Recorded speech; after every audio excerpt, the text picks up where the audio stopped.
So it's 3 times with 3 people, and 2 of them are going to get like a half body black and white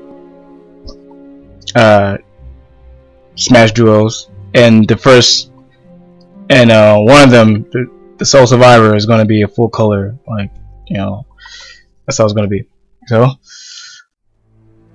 pick a random retweet. Let's do it. This is it's going to show the winner. Alan Hayes is the first result. Zyvon. Okay, let's see if he's following me. Look at that, it's a Peach player. That is so... Yes! You're a Peach player. I love drawing Peach. Okay, that's the first person. So yes, you're not in the stream right now, but there you go. You're the first person, Ivan Zara. Okay. And we're gonna pick another one. It's the second one. That guy. As far as I know this guy. At least I know of him. I've been seeing his tweets recently. Okay, he's not following me. You're not following me, my guy. Sorry. I think the reason why I know him is I think he unfollowed me. I know him people unfollow me. It's unfortunate. Sorry, guy. You gotta follow me. All right. So we have the Peach player, and we have okay, not this guy.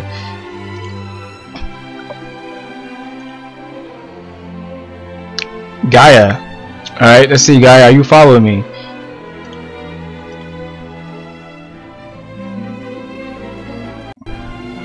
Yes, okay, Gaia is a Sonic player. Okay, I'm assuming he's a Sonic player. I see the cool Sonic Mania art in the back.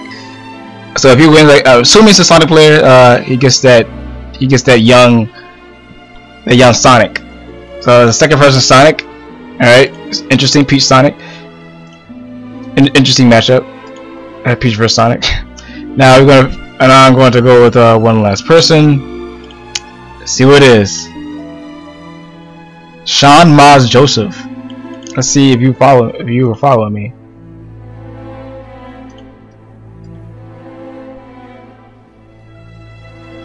Yes, you are following me, and it looks like you. I think that's Death Note.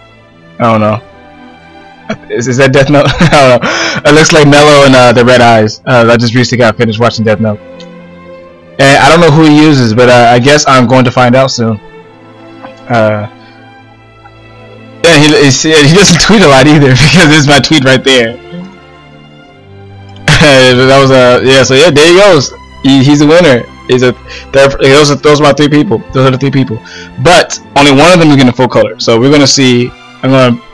For these 3, now I'm gonna go to my next random generator, and yeah, I'm gonna go to my next random generator, and we're gonna go from those 3.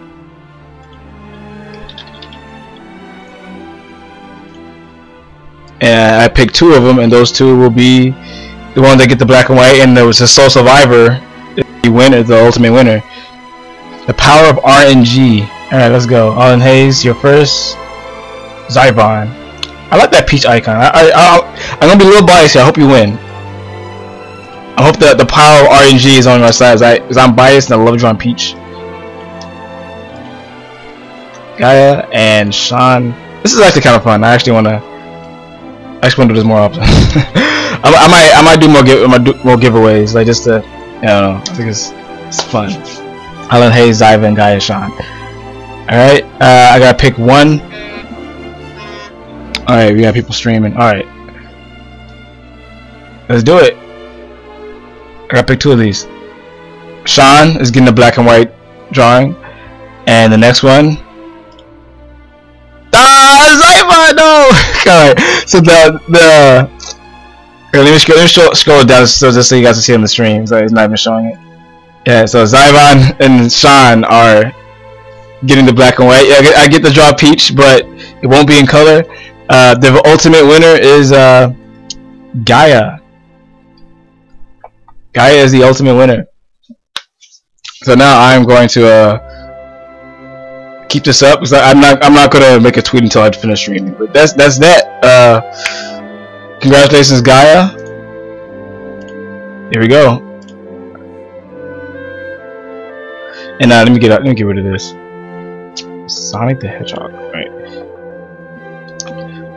So there we go. Yeah, that's it's funny. Like using RNG and it's kind of fun. You know, just weeding out through all those people. You know, I wonder how it feels to win something like that out of like 530 retweets.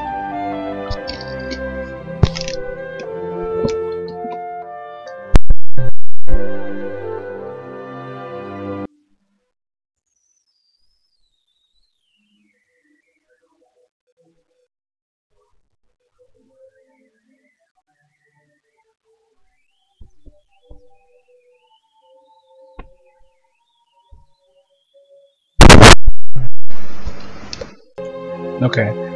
Wait, why is that streaming twice? I know I should only have desktop audio and mic. Okay. I see Gaia's the winner.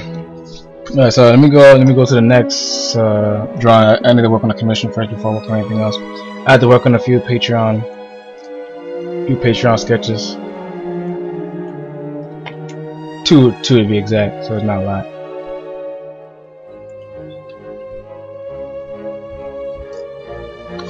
I could use a smoothie. Can you make me a smoothie chaser?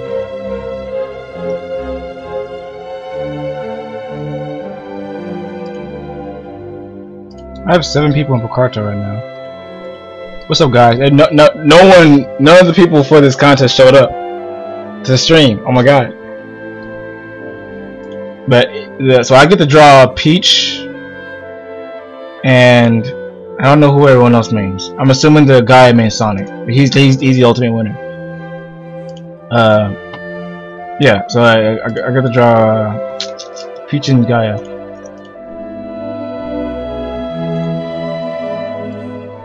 Oh, Peach, Gaia, and Sean. Yeah. Yeah. Actually, it's saying Peach. It's like his name is Zybon. So yeah, it's cool. I like his icon a lot. It's cute.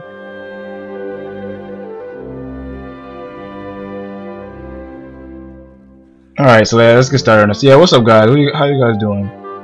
What's going on? So you can give me the drawing instead. Oh, by the way, did you want to hop on the stream? You know, on the chat, on the mic, whatever. I have to draw the Sonic character.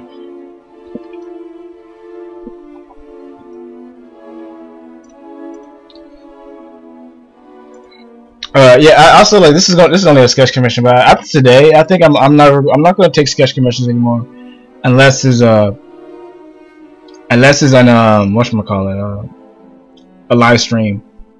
That's the only time I'll do it. What's up, Deanator?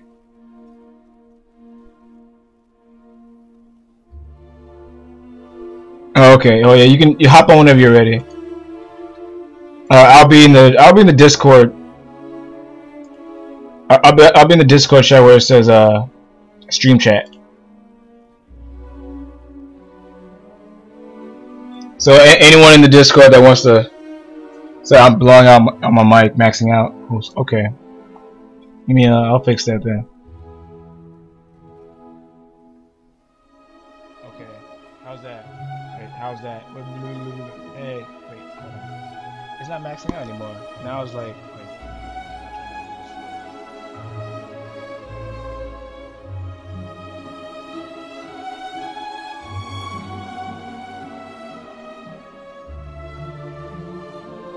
Hopefully that sounds a little better. Oh yeah, so yeah, I got the contest winners. Which one is,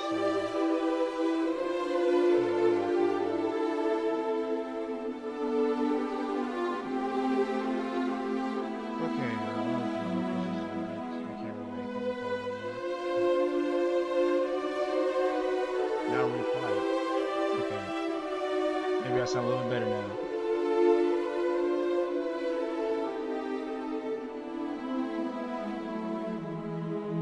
Yeah, you guys can. Yeah, anyone in the chat can pop in.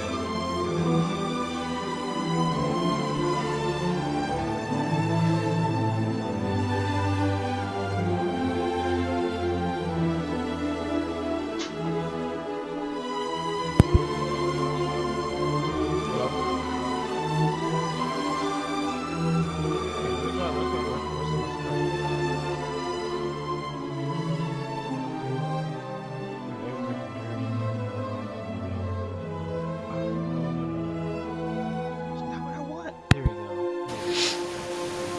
Alright, I got my mic plugged in. Yo, what's up, man?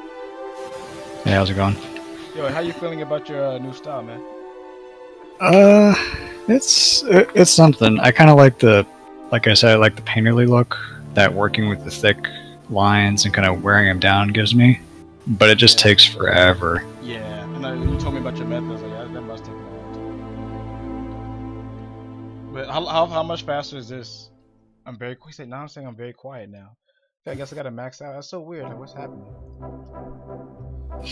Wait. It seemed to be. It definitely took less steps just to do that. So the process was like less complicated. I wasn't really timing it though, and also I kept getting distracted. So you're saying it's less steps, but like you can't really like put a finger, like put a number on like how much less time you're working on it. Yeah, because I was kind of like going back and forth, and I don't know, just like goofed around while I was working on that. Oh, okay. Yeah, I like it. Like this is like it's still your style. Like it's just like, but like when you describe style, it's like there's a lot of things that go into it, like the technique and the material and whatever you use and the way they exaggerate certain features. So like everything you like, the way you draw like animals is still there, but like I guess the approach doing that is different. Like if you know what I mean. Yeah, yeah. Let me draw this dude. I drew so I draw 2 Sonic characters, and people want to commission me to draw Sonic characters. Like I got a commission for this character from I don't know who she is. She's not even like important. It's like he gave me a still from whatchamacallit, Sonic Underground, a really bad show. It's like I watched the episodes like just to see the character like said anything, but she doesn't even say anything. And like, oh god, like it's really hard to sit through something. I remember watching it as a kid. But like it's like why is he singing? Like why are they singing? Like why is he in the band? Like who is Man? Like these what's his brother named Manic and Sonia? Cool. Like why? I don't understand. Like I thought it was funny. But like I don't understand. Like Sonic Underground is one of those shows where I don't understand what they were thinking when they made the show. And they made a lot of episodes. I don't know. Man. Yeah, that was not a short series. Yeah, it went on for a while, so it was like, why? How? Like, were kids watching this show and liking it? I guess I liked it when I was a kid. When I was a kid, I liked it. And after I watched it again, that's what I mean, if you're a little kid, like real little, and you don't know any better, you're just gonna see like characters running around with sound effects and like music that you don't understand, but it's music. Like, it was like to me, it was like it was Sonic, right? And it was the only Sonic cartoon that was on the top. Sonic Underground. It wasn't right. Sonic. It was Saturday morning cartoon that wasn't on, with Sally, and the other one wasn't on running, but the goofier one. Right. That wasn't running either. So this is when I was catching it, and or at least like I didn't even have the challenge for the other Sonic cartoon. To be honest, the only time I watched the other Sonics was when like I would go to someone's house and they had the channels. I didn't even have the channels. When I saw Sonic Underground, I was like, oh, this is Sonic. But like I guess when I was a kid, I did wonder like why is he singing? Like, why is he in the band? Why is he in the brothers? But at the same time, I worked with it because it was the only Sonic I was getting. Yeah, port in a storm. Yeah, Alex, we're talking about Sonic. Please tell me you saw the scene with the robot baby Sonic. No. Oh my god. Is this still Sonic Underground? Yeah, it was Sonic Underground. They have this baby that's like a hedgehog, and the whole by Robotnik for whatever reason. And so in this one scene, Manic is carrying it on his flying skateboard, and for some reason it's falling, and he's trying to catch it, and it hits the ground, and it just explodes. And there's this like sad music, and Manic's like all sad that it happened, but it's just so ridiculous. Alright, I want to see it now. Let me see if I can find it. That actually sounds really funny.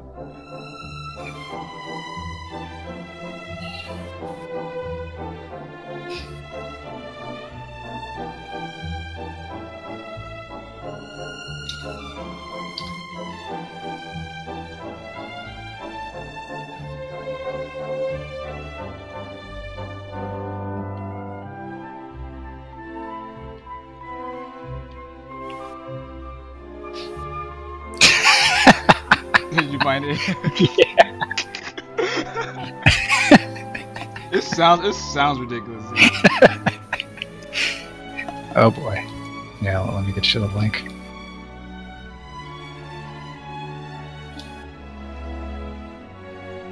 Alright, I put in the Picardo chat for anyone who wants to witness the glory of, I think it was a French show? Pretty sure it was French. I'm actually gonna I won't worry about the laugh. It's like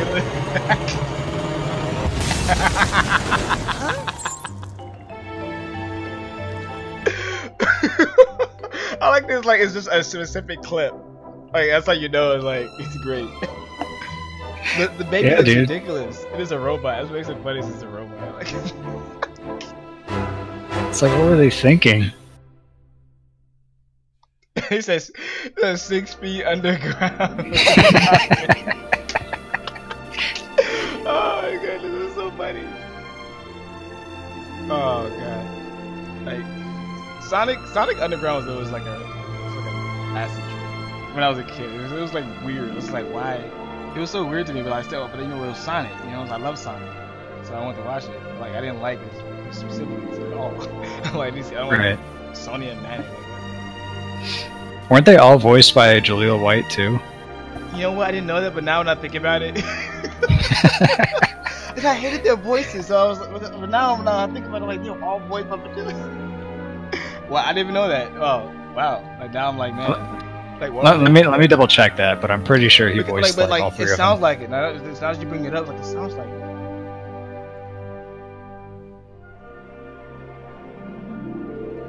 Let's see here.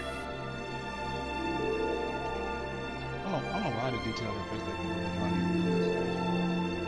I've been doing that a lot recently. I've been like focusing on the face.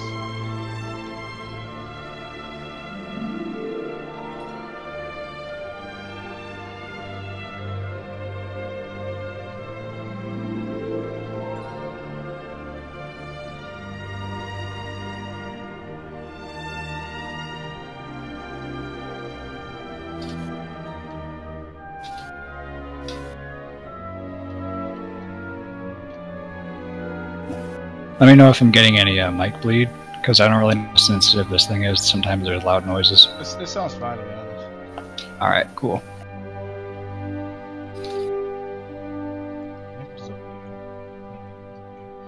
Alright, this is looking really good to me. Fix that.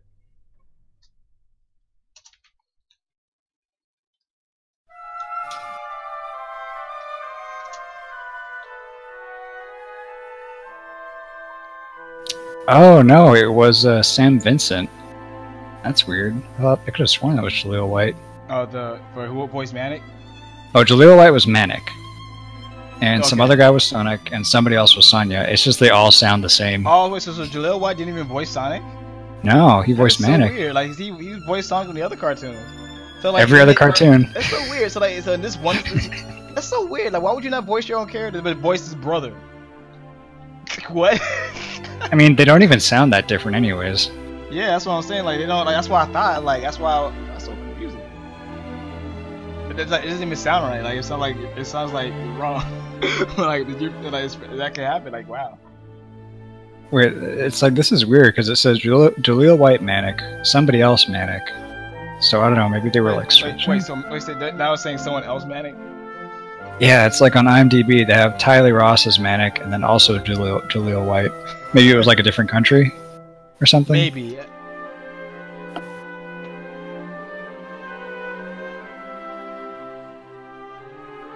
Okay, my mic is low. Okay. Wait, now I'm so confused. Why is it so low? So, okay, maybe it's better now. Yeah, let me know if you guys can hear me better now. I know Double probably hears me just fine, but you guys are saying that you can't hear me. Also, Random. Oh yeah, sorry, I'm on a. Hey, Random, this character is she's from Sonic Underground. She's just some random character. Like, this is a commission. You got the background. Nobody. Yeah, she's just some background character that he thought was cute. And he wanted me to draw it. I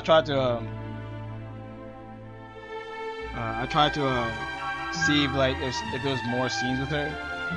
So I watched the whole episode, and like she doesn't say anything. So I'm like, okay, yeah, she was just a background. You should have charged him extra for making you watch a whole episode of Sonic Thunder.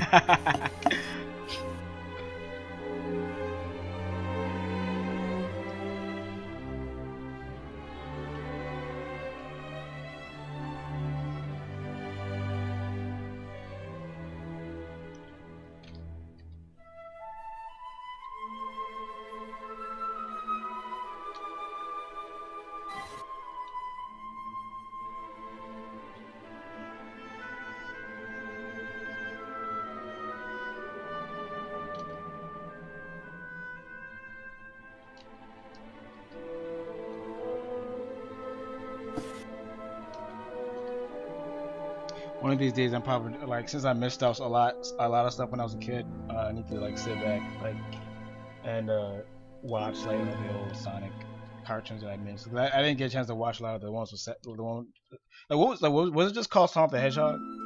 I know there's a lot of people just call it Satam or something like that. But like it was just Sonic the Hedgehog or something, and then there was Adventures of Sonic the Hedgehog, which was like the goofy comedy series. Okay, the goofy one is what like when I saw I'm most familiar with. I didn't see a lot of the more serious Sonic the Hedgehog. I think I'm upset that like we didn't America didn't, or at least this Sonic in general didn't go with the Sonic the cartoon. Now we have I don't like where Sonic is right now, to be honest. Like I like Sonic Adventure. Like the new Sonic Adventure, Sonic Adventure 2 Battle, and I feel like people gonna argue that the games are still following that, but like I feel like they're not doing it well. I feel like it's just getting worse with trying to follow that mode, for lack of better terms. I don't know, but like I feel like Sonic is just not cool anymore. Yeah, because Sonic Boom is like a slice of life sitcom kind of deal. Yeah, pretty much. Same thing happened with Looney Tunes. Like they did this really weird reboot where all of a sudden it was a sitcom like Seinfeld, and it was actually really funny, but it didn't feel like Looney Tunes at all. Yeah, it wasn't very much like Looney Tunes. I actually liked it. Hey, is my mic still low? What's going on here? Okay, maybe. Oh wait. Maybe I think as soon as you came on, it's probably lowering my mic. Let me see what's going on. I stole your volume. Okay, how about now, guys? Is that better? Yeah, let me know, because I don't know what's going on. Oh Jesus! I heard my own voice in the stream. I'm like, who the hell is this asshole? This nasal weirdo.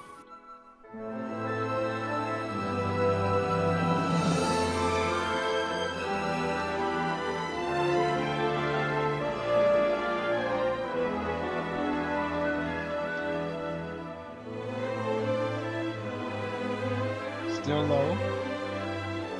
And sometimes the music will overpower me. Maybe it's the music that's too loud. Alright, so I lowered the music down a lot. Maybe you guys can hear me better this time.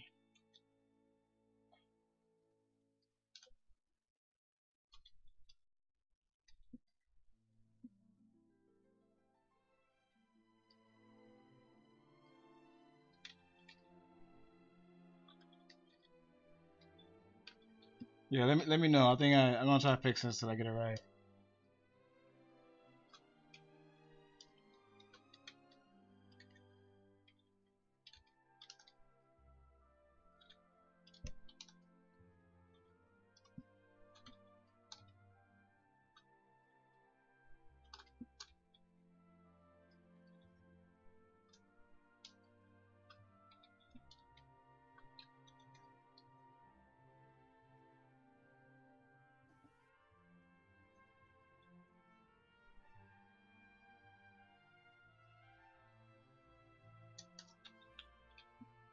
It might be better now though. Wait, this music sounds familiar. I think this is Dragon Quest 8. No, I guess I wouldn't know. Trenton would know. Yeah, guys, let me know though. I need your like response, guys. Let me know the music's too loud.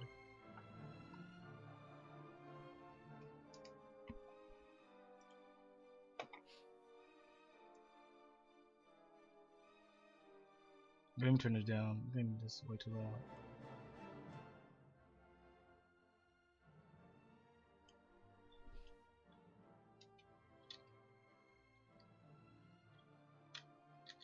I gotta start slacking on my Patreon sketches. I've been drawing a lot of sketches for myself. Then I was the end of the month. I'm like, wait, I got a lot of Patreon sketches to work on. Well, at least 2. I just got 2. But if I get more patrons, that's gonna be a problem because then I gotta do all there. It's gonna be really hard to keep up.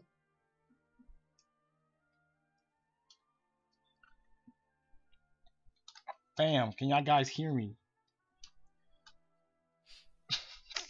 Please. Voice is still a little quiet on the stream, but I haven't heard myself talk, so I can't compare yet.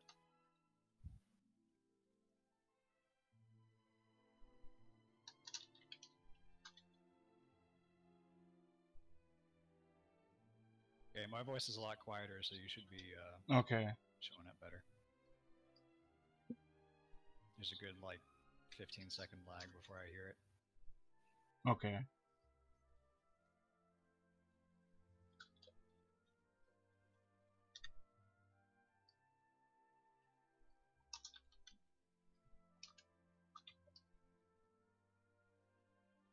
So you wish you had patrons. My only patron is your mom, and she canceled. That sounds that sounds sad. That's like your mom taking your drawing off the fridge. Yeah.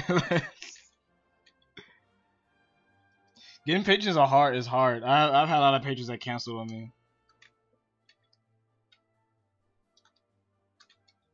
There are a lot of talented artists that I know that don't have a single patron. I'm like, what?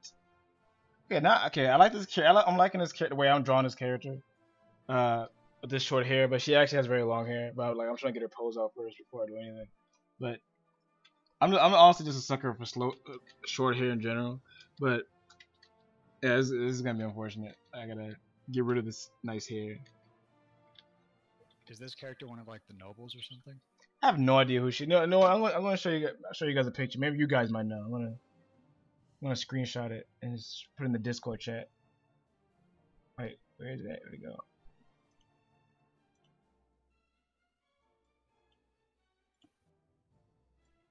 Yeah, this is a screenshot he gave me.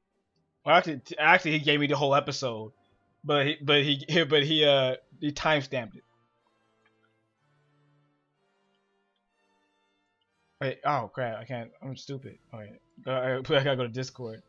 Yeah, I'm gonna post it in social. All right.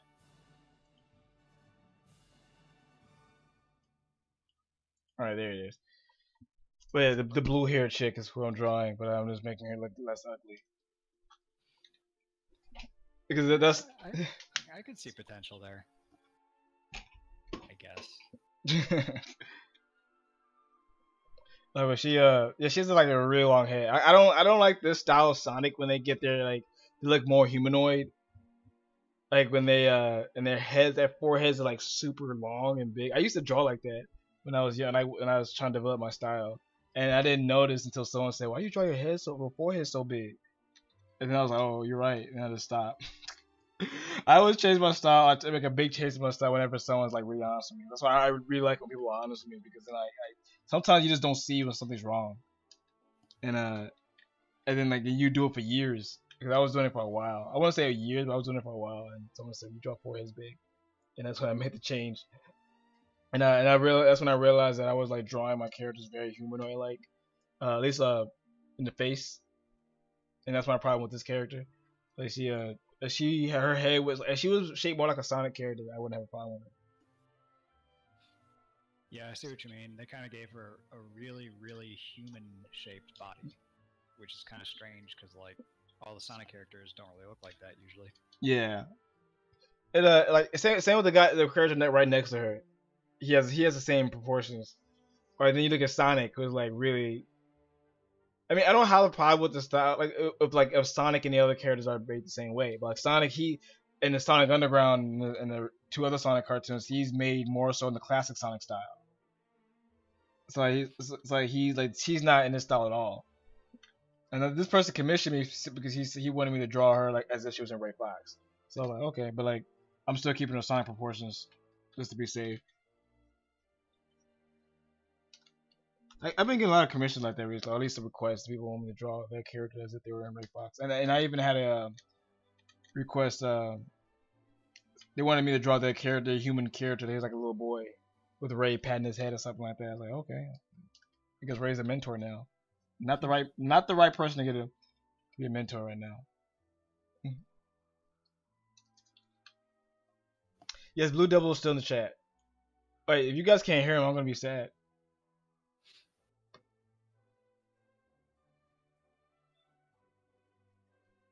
But yeah, I definitely feel you. Oh, habits. I was looking through the E621 gallery that this one guy uploads for me because. But you went out. And your mic went out a little bit. Oh, is it going out? Oh, wait, I hear you now. All right. But yeah, I was looking at my work up there because it's all like in one gallery and I can see all the different pieces at once.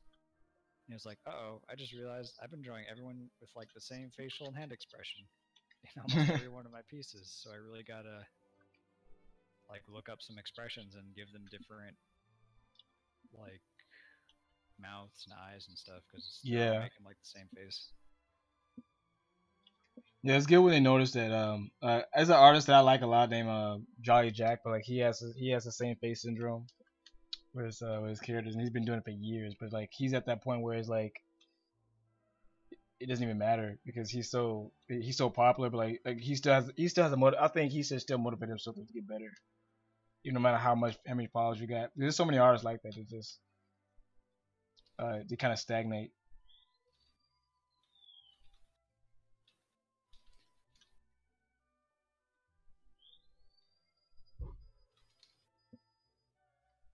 Yeah, luckily I have an art buddy that I met on Reddit that I've been talking to for a while, and so we give each other a pretty honest critique, like if something looks bad, then how to fix it and all that stuff. Yeah, that's why I make that brainstorming channel, my Discord.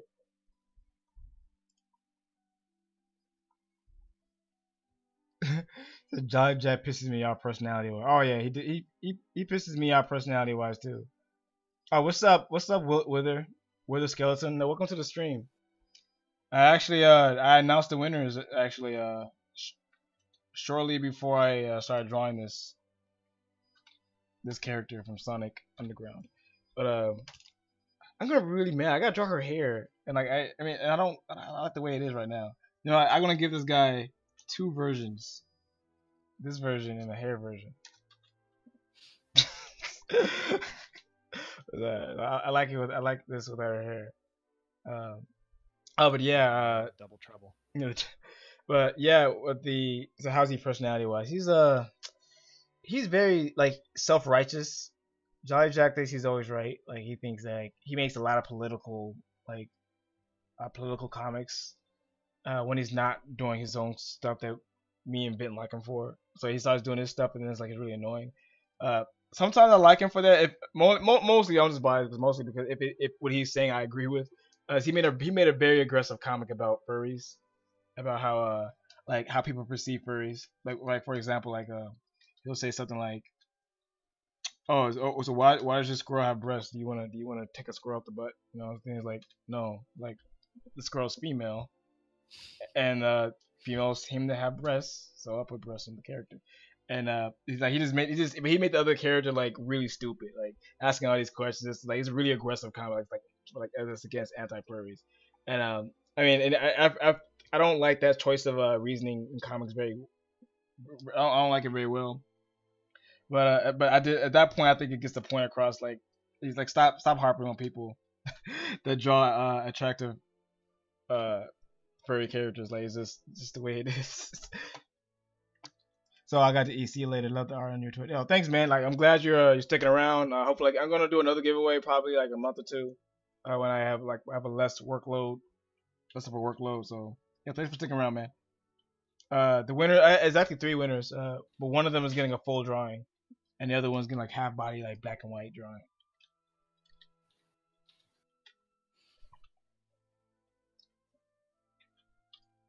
I'm gonna announce them later when I finish the stream. I see a lot of strawman art. All right, he's full of strawman. Yeah, that's not new. Okay, I think I'm done with this pose. I think what I do nowadays, like when I draw, I have a, I use a, I detail the rough sketch as much as possible. Yeah, your sketches are really good. Yeah, I detail the rough sketch as much as possible, and then I go over it again.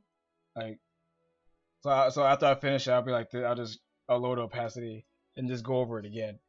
I've sometimes three times depending on the complexity of the sketch, but like in this case it just be just twice. Like right at this point, her face is like gonna be pretty easy to do. Like, but I always struggle with the hands all the time with certain poses. So like I still need to find a method to like keep it clean, because when you draw hands, it's like drawing like another body. If you guys know what I mean, it's like, ain't that the truth? Yeah, like you're drawing a whole other body, so it's like you have to like do a lot of things. I'm gonna make this easier on myself because I'm lazy right now, so I'm just gonna change up this pose. I don't feel like drawing. One artist I was talking with recently, they said sometimes they'll just like find a photo of a hand and trace it if they really just like cannot get the hand in a certain pose. I was like, okay, you know, that's fair. If you just need to get like the shape of the hand down. Yeah. I usually just I'm usually taking pictures of my own hands, but even I'm too lazy to do that sometimes. I just want to get it. I just want to get it going. But then like the amount of time I spend on it, I'm like, yeah, I probably should have just took a picture of it, huh? Hey, the behind the backhand. I love Yeah. that. Hands a little bit too small though. Gotta make it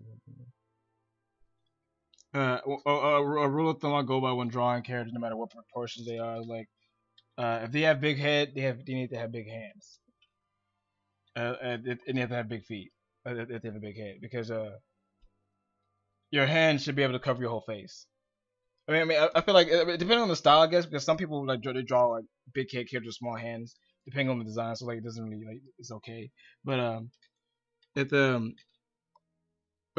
for the most part, that's why all the Sonic characters have huge hands.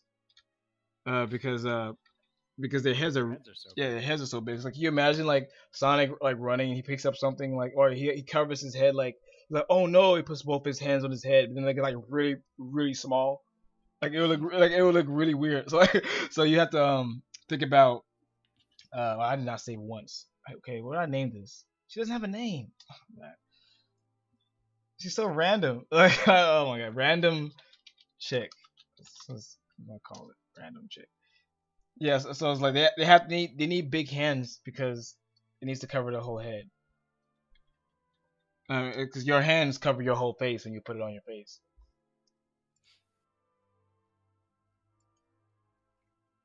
Yeah, that's one thing that I'm trying to keep in mind of, especially with the Zootopia characters, because they do have like the really big heads, the really big hands, and big feet.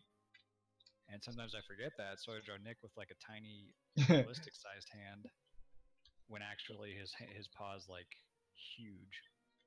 And same with his feet. Yeah, you're right. Both his feet and his hands are pretty big. Judy's a lot harder though, because she still has big hands, but they're kind of differently big, because she's also supposed to be cute and small. Yeah, exactly. Yeah, I think it's also because she's a rabbit. Like I think their paws are just smaller, like in general. I could be wrong.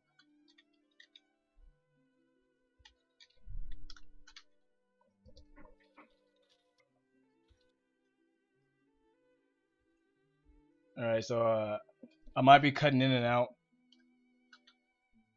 Just to let you guys know,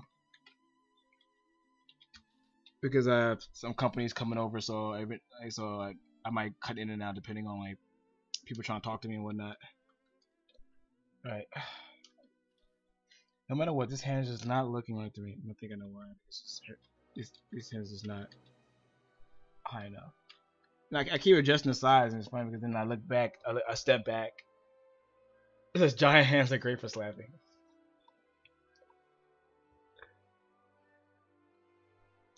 I keep adjusting them. And then I look back and I was like, wait, it's still not big enough. Like, what's going on? Yeah, the other thing that gets me is where the elbows are. Yeah. Okay, maybe that was a culprit right there. Need to widen it out. Yeah, this sounds gonna be normal.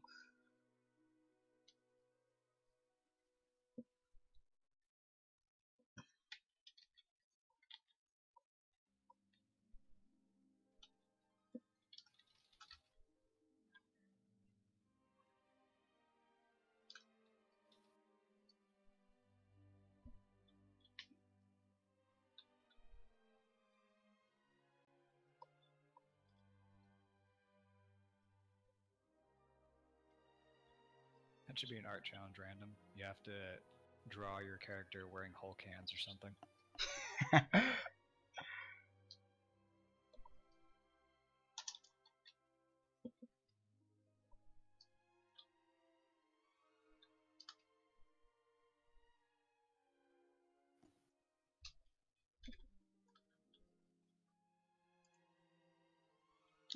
Alright, let's draw this stupid hair.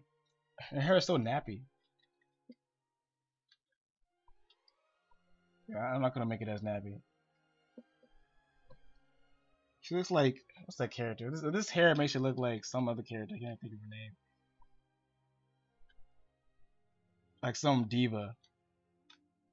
Oh yeah. You know what I'm talking about? I just don't know who. I can't think of it at the moment. It's kind of like that glam metal. Yeah. Hair. You know what? Now that you mention it, wasn't it like Sonic Underground, like kind of that style? I guess so, yeah. Yeah, not that can make sense. Was they were like, you know, this rock band in the 80s and 90s. Yeah, that actually makes sense. Style actually makes sense now you mention it.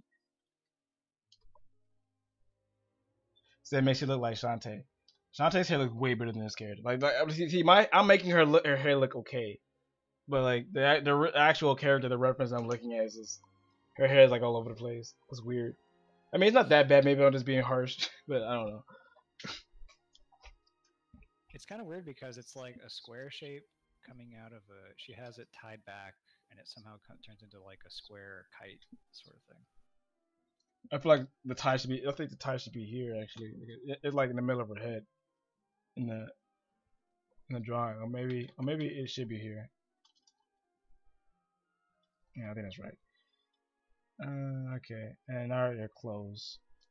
I think this brush is too pronounced, so it should be like that.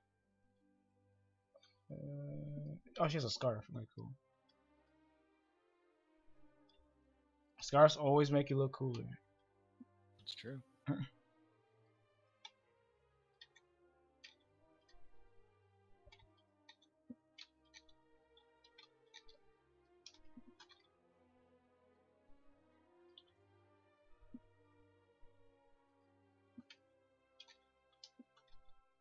Yes, yeah. You before in the past, I used to like. I'll do all these other details in on the detail sketch. Like now, I don't do that anymore. I do everything. I try to do everything in the rough sketch, like all the little details. Just so it's like because when I go over it again, it makes it so much easier. Like I'm thinking less now. Like, I should just be tracing it. I shouldn't be doing too much thinking. Because this is just like the rough layout, and then once I get to the actual drawing, I mean the cleaner sketches should be easier to draw.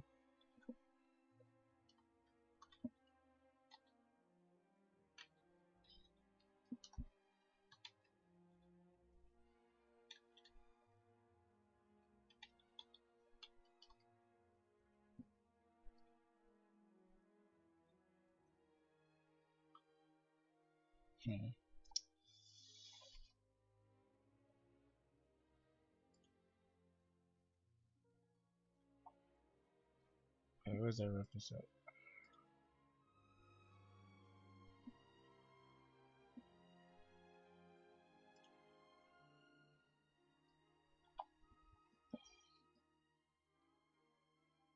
Okay, now the more I look at it, I don't think this arm makes sense.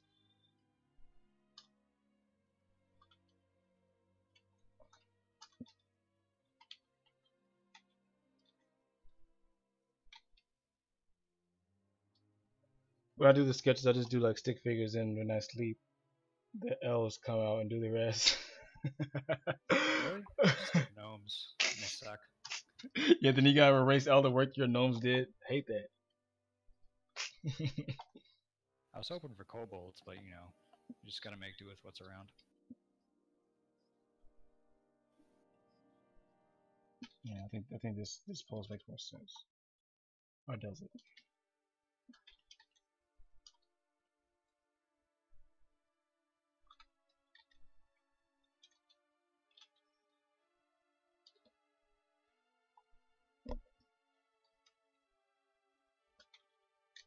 Yeah, this is why I've been trying to. What's up, Alex? Welcome back. This is why I've been trying to experiment with twisting bodies more, because I think is a wink point for me. I said wink point, a weak point for me because I don't do the poses more often. And I think you said something about it like being like twisting a towel or something. The contrapasta for all you art nerds out there. Yeah, I need to. What I need to do is watch that video.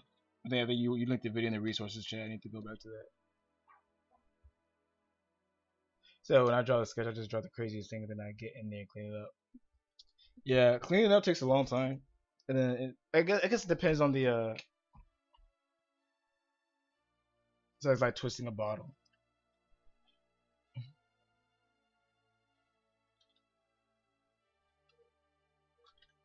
I think it doesn't flow right unless you're full emotions in every picture. Yeah, that's a good point. Yeah, keeping that energy and motion that you get in the rough sketch when you're refining it is really freaking hard. That's part of the reason why I kind of like doing the rough, Yeah, sort of loose look. a couple of my friends they've been telling me that they liked my recent sketches. They thought it was my line art, and I was like, no, that's actually my sketches. So I've been thinking maybe I should start doing that.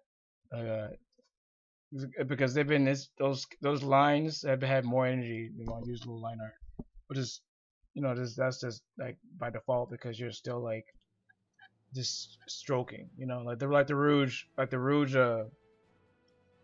yo, what's up, Coco, my homie, like the Rouge drawing that I did. The Rouge drawing that I did recently, that's not line art, that's just like a cleaner version. Clean sketches, like I just did like strokes, and I just still like as I'm still drawing.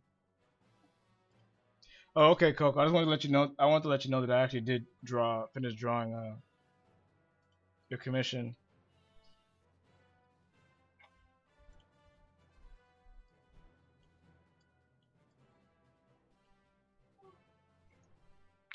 I think I know what's wrong. Okay, I think I know what's wrong. Hi, streamers. Hello, Krista. No, not you. Okay. Oh, she's cute. This is the original one, so I'm making her prettier. These are GG's. Oh, she was cute then too. She's like Rihanna. Because her forehead's so big. Yeah. Like little forehead and those like cheekbones and the lips. It's funny. Coco said that's you. Oh my god. He's such a hater. That's actually him. With the bang and everything. All he has to do is dye his hair blue. He's such a hater. We got the stream. We're not walking.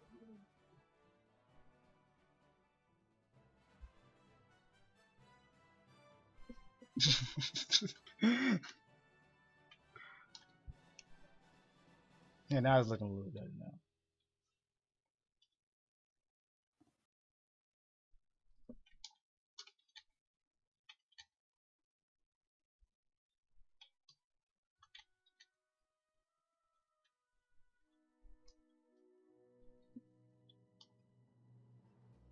Her head is a certified weapon of mass destruction.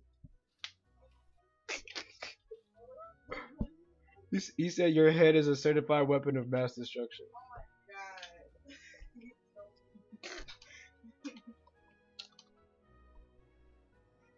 That's so weird. My head is that big. So my head's not even that big.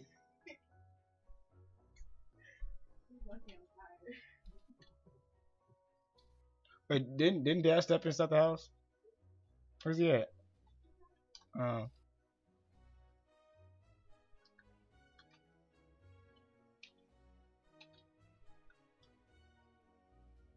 Insulting a girl's head is wrong.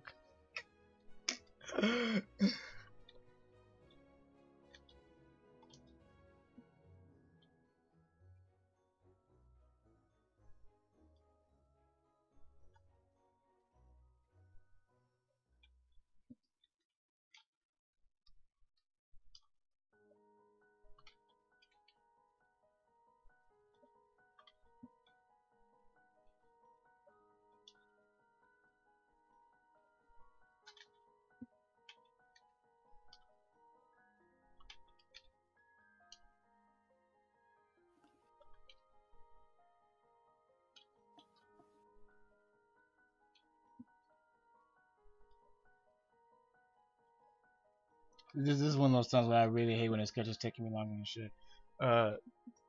It's always the commissions. Like that's why I did all that practicing with like there's recent sketches I've been doing.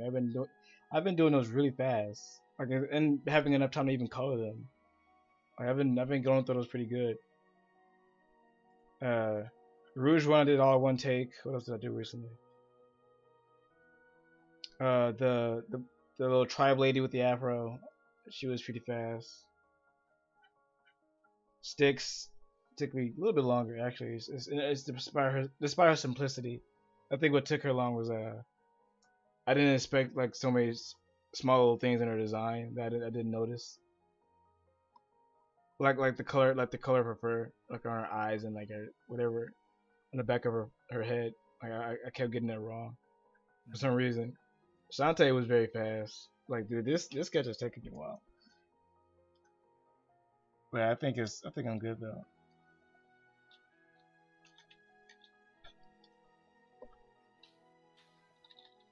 I was gonna flip it over and over again until I get it right because you look at things so differently when you flip things. Do you flip things when you're working on stuff double? Not as much as I should. Yeah, it was like it drives me crazy when I finish something like then I flip it then it looks really bad. Cause so I try to do that in the sketch phase. I gotta like it flipped on the sketch phase before I move on. That's a good policy. Yeah, because I just hate like working on something so long, and then I end up not liking it. Like it drives me crazy.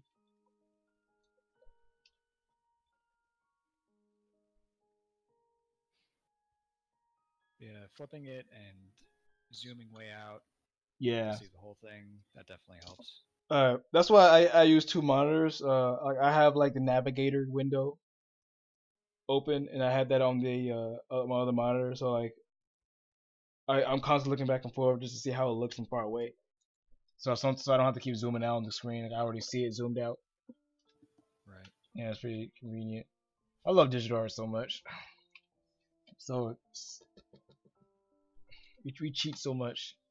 It gives us so many options. I remember when I was in college and I heard like the best argument for digital artists because I had a lot of like haters when I was in college, like well I won't say a lot of haters but like just those people that just with the poor arguments, oh you mean use digital art though, doesn't that make it easy, you got control Z, and and I know it's not as easy as it sounds because I still struggle drawing, but I can't really think at the time. But then like one of my former friends, she's crazy, like she said something like it doesn't matter whether it's a control Z or not. The fact is like you were smart enough to recognize that there was a problem. Like it's a problem if you have the power of control Z and you don't do anything. Like, that's why you see so many digital artists that come from traditional digital and they still trash. In fact, the art would look worse because they thought digital would make it better. It didn't. I see that so many times.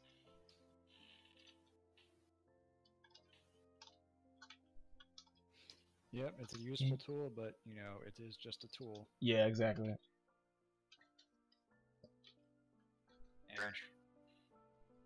And I think I'm Okay, thank God this commission is only a sketch. I don't really want to color this because her colors are also kind of boring. I mean, they're not that boring. I guess I just wish she wasn't. I wish she was a little more saturated. I think. And how do you guys feel about orange and green? Does that even work? Like her, like she has an orange scarf and like orange like knee pads. I feel like those colors were picked based on like someone's book understanding of color theory. Yes, I feel like it's a tetradic. I think it's called tetradic color scheme or whatever. Like it was like four corners of the color wheel. So yeah, blue, green, and orange is some other color, but we're missing that fourth color. And I think that's why it's throwing me off. But I'd have to look at a color wheel to make sure. Yeah, it's one of those things where it seems like they thought it would work just based on the theory, but when you look at it, it's just kind of gross. Yeah. Yeah, green goes to red, but yeah, they're doing blue. Yeah, they're doing blue, green, and orange. That's her color style, and it's very muted. It's not even saturated. It's just, yeah, I think after today, I'm not gonna take commissions like this anymore. Where someone emails me and they say, "Oh, I just want to sketch," because then we go through like 20 exchanges of emails, see what he wants, and then like it's just a $15 sketch. Like so, after that, like I talked to this guy, I was like, I don't want to do this anymore. Like I think I just want to do this if it's just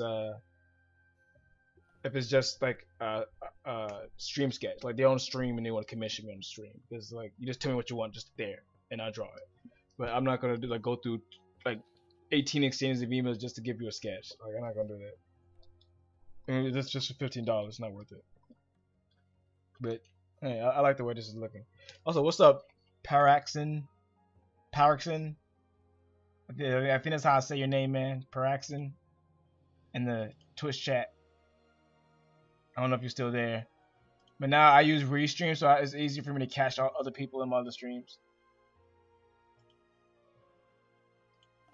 Yes, yeah, I think using less colors is less difference would work better. Let's call you Power. What's up, Power? Do you follow me on Twitter, or are you or did you just find me just by browsing through Twitch? Also, let me just give you guys in the stream. Give you guys a visual of what I'm actually drawing. Oh yeah, they gotta see it. Yeah, you guys don't even see what I'm drawing. Like this character right here. I'm gonna put her in the corner. You gotta look up at this hot mess. This is the hot mess that I'm talking about. She's from Sonic Underground. She's not even important. And the guy he commissioned me, he paid me $15 for this guy. He said, I just want you to be honest, I could just give him this. He might be happy, but I don't feel good about that. Because there's so many people who just said I gave someone a flat commit like a flat part of the drawing. They thought it was. He said, "Thank you so much. I'm so grateful for this." Like, wait. I'm not finished. That's just the flats. I didn't even have to color the shading or anything. Like, it's just they were just happy with the flats. Like, so what? You have more to do? Like, yeah, I was not done. That this happened to me a couple of times. Like, they weren't even like. I know. Good, they're happy with whatever they get. Yeah, it's great though. But yeah, that's what I'm drawing. Actually, I wonder if I can add that to OBS. Like, so you should have left it. Of course, you would say that. Well, that's enough. I'm done. I guess my work here is done. You paid for full color, but you get flat.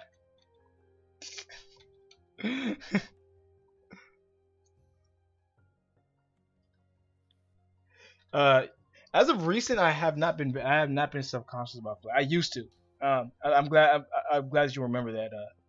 I used to be very subconscious about my flats. But yeah, as of recent, I know you've seen my sketches, like my recent Rouge, my Shantae, my what was her name? Styx, Rouge, and what else did I draw?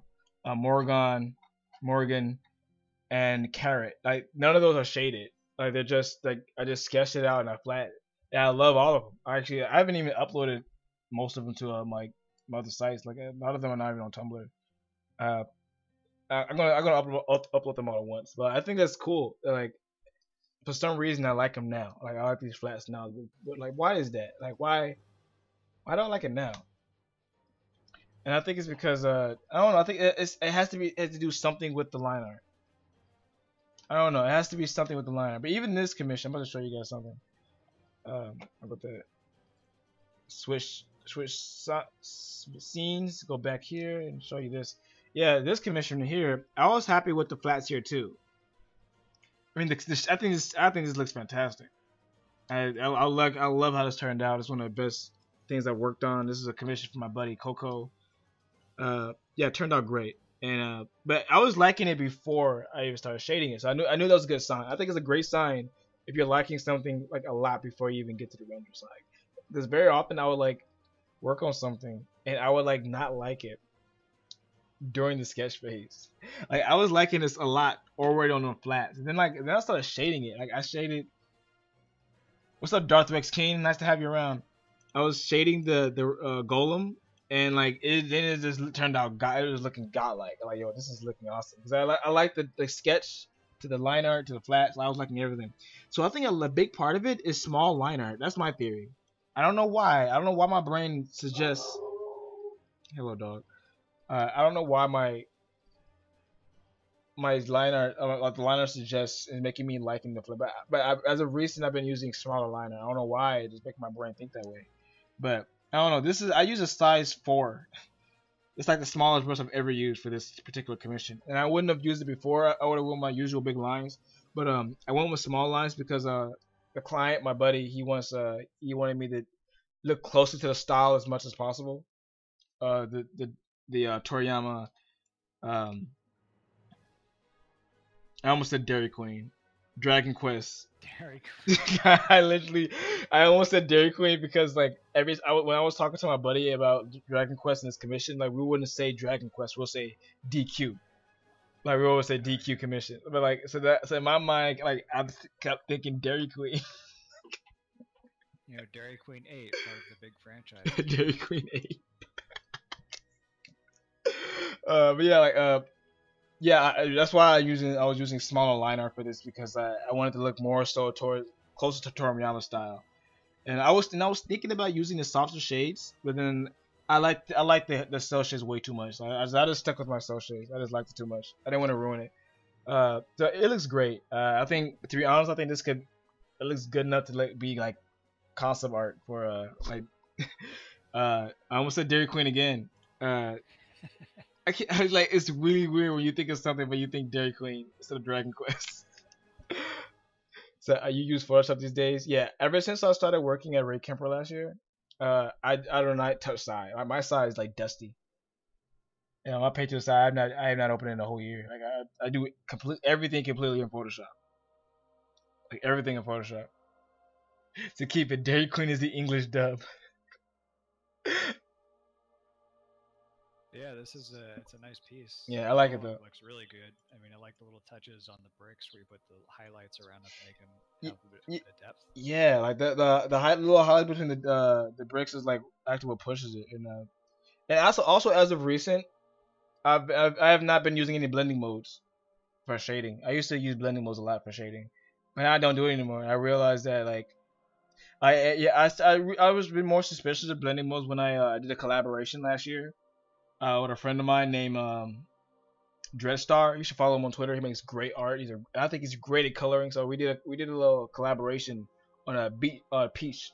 She was like in her beach outfit, and I drew it, inked it, and he colored it. And like I told him I wanted like the PSD file, and he gave it to me. And I looked at the PSD file, and I was like, hey, he does not use any blending modes whatsoever. Like everything is just like a darker color of the flat.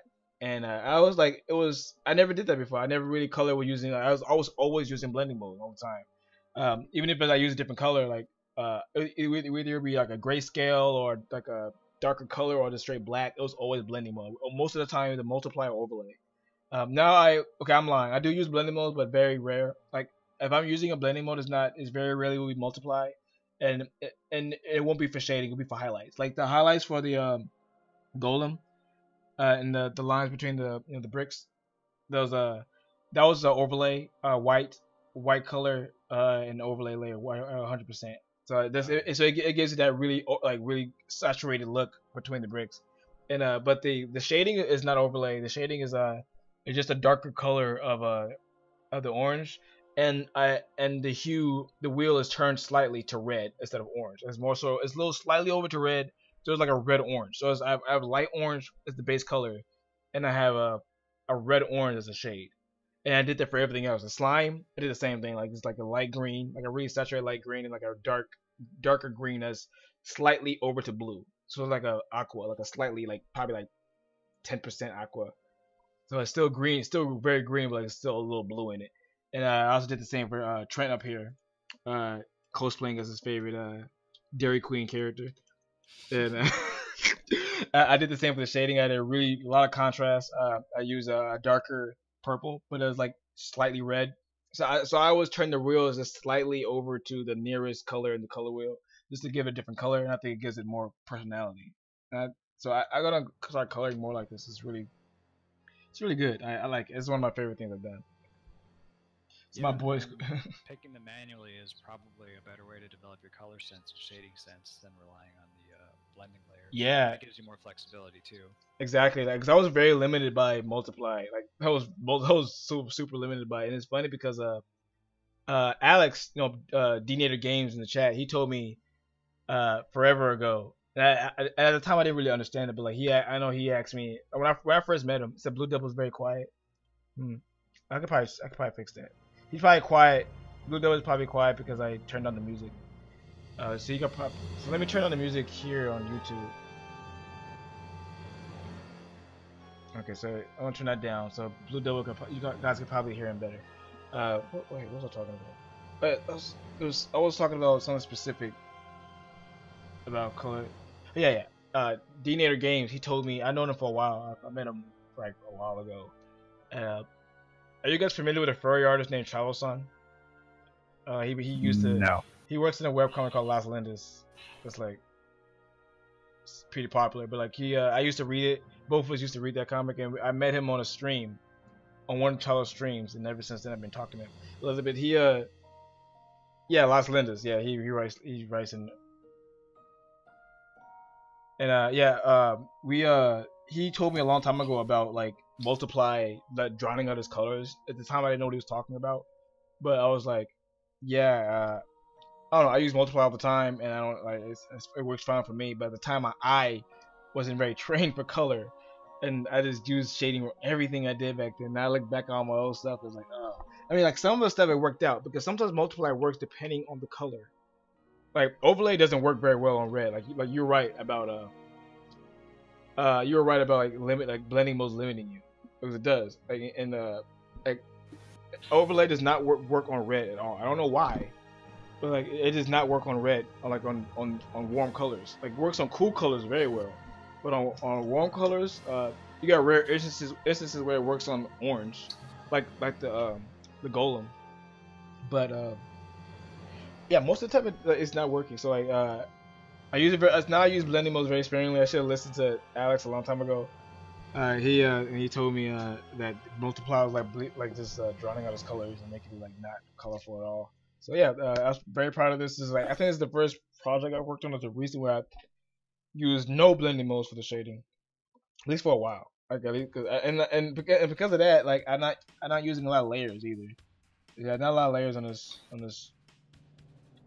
commission. Okay, let me go back to the random Sonic Adventure. Well, not Sonic Adventure. Sonic Underground chick. I'm sure this character probably show up in another episode. I really don't want to watch other episodes of this show. I don't really care. I just wanna get this on over with. But I do like my version of this character. I think she looks so good.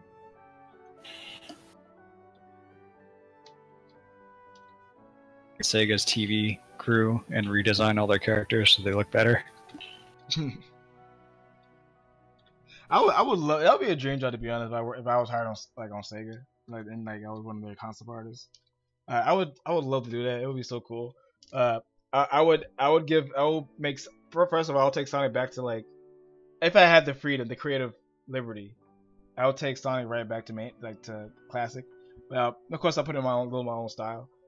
And because Sonic's inspired me a lot, like the Sonic, like also Sonic Adventure, like his style of Sonic Adventure inspired me my style a lot when I was a kid. And so just going and doing Sonic art and getting paid for that would be so cool. I'll be the next Penders.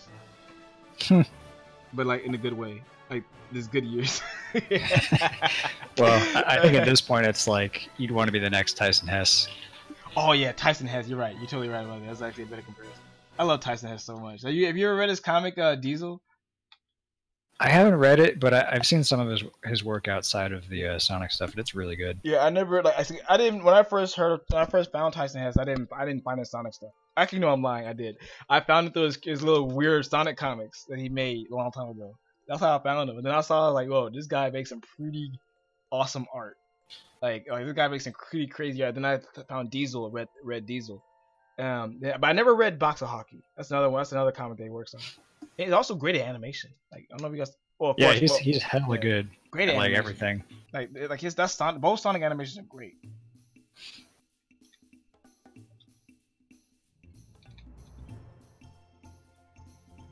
But geez,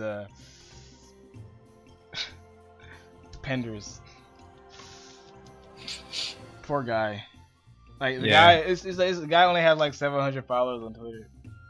This is the guy that like they wrote the Archie comics, you know, and they wrote and created. You think he'd like have a lot more followers? So when I first found out about him, I was like, why does he like have no one following?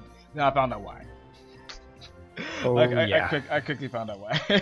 You know, Shock Sauce made that abundantly clear in the Discord. Yeah. Abundantly clear. It's like, oh man, like seeing his art made me legitimately feel bad for him. I was like, if his brain thinks this is good, like there must be something up. It is sad. I was at a convention recently, and I was like a 60-year-old artist. He's been drawing for a long time, and it's stuff like this that makes me feel better. But it's sad on their part. But he I looked at this art, and it was like art that I've made when I was like 16, 17. Yeah, he's been drawing for a while, and like he just never improved. So I don't know if that's his fault or it's like his stubbornness. Because some people are like that. They stay in there like Penders. Like they just stay in their little section. They think there's nothing wrong with their art, and they just don't improve. Like I've gotten so much criticism over the years, and I remember when. I've known D-Nator Games enough, so he'd probably remember this. But, like I used to draw all my characters. Like I don't know. Like I remember someone calling it ventriloquial fur, but that doesn't sound right. But like the underbelly fur, I used to draw outlines, like thick outlines for outside of the underbelly fur. That was really weird. And someone thought they thought it was like they told me it was very disturbing to see that. It's like why are you doing that? And I changed it. Like, and I think no matter how someone gives you a message, whether it's rude or not, like if it's the truth, then like it's the truth. It's just how it is. Yeah. Like that's the way you should look at it. And that's how you improve.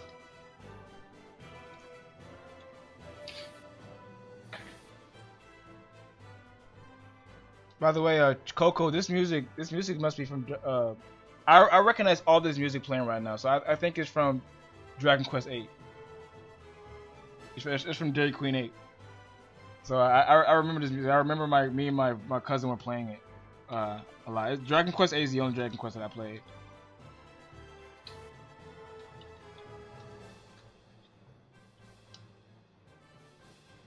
So your style used to be modern Sonic as complete with the only human OC being an evil scientist. Oh yeah, I was super inspired by Sonic.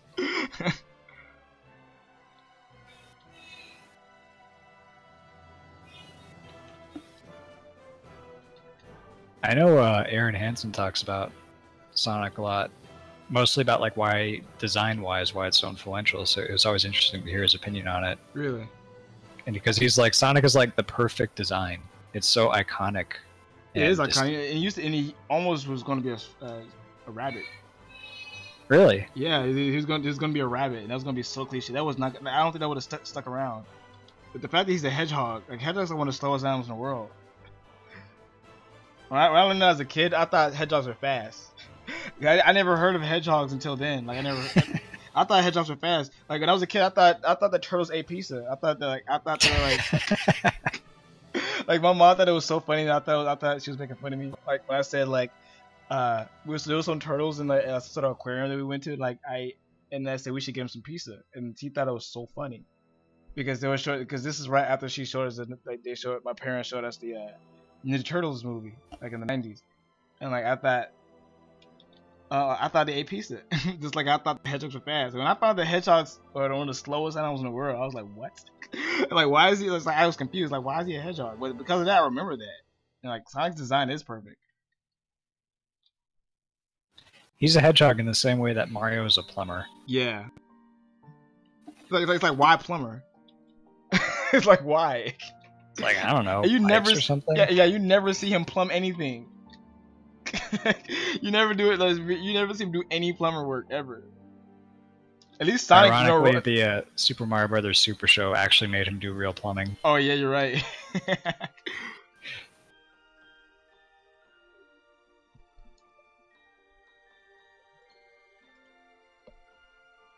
Is that Mario? Okay, you're right. Mario does go through pipes. That's true. But still, that's like the flimsiest, plumber connection you could possibly have. Yes, no. At least Sonic rolls into a ball. I don't think that would have transferred well as a rabbit.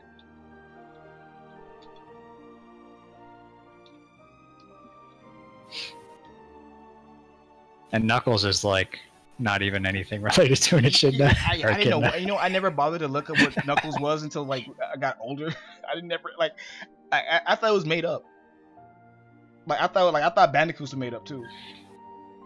When I was a kid, like what's a bandicoot? Bandicoot is an animal that sounded cool and was from Australia, so that's what they made Crash. Yeah. It's so funny because I don't think Crash Bandicoot even takes place in Australia. Yeah, I don't know. I think he was supposed to be Australian, right? Yeah, it's like I think he had a voice one time and he had a really strong Australian accent. Oh, yeah, and those like live action commercials. That's really bad. And then also he talked a lot in the Spyro cartoon, the Skylanders cartoon. Yeah, I saw that, and he had like a really stupid catchphrase. Yeah, it was and like he was they had him in there like one episode, but he had a pretty strong Australian accent. I'll never forgive Skylanders for what they did to Spyro. I mean, don't what?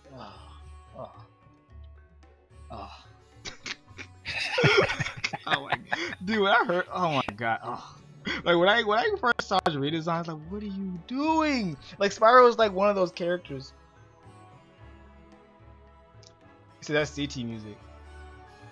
Chrono Trigger. Oh, okay, I'm retarded. No wonder I recognize the music. Okay, I never played Chrono Trigger actually. Like, have you guys played it? Anyone here played it before? I think I played it like on an emulator, but not extensively.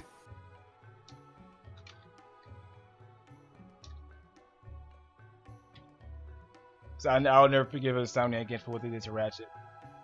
Are you talking the Ratchet and Clank movie? That was a tragedy.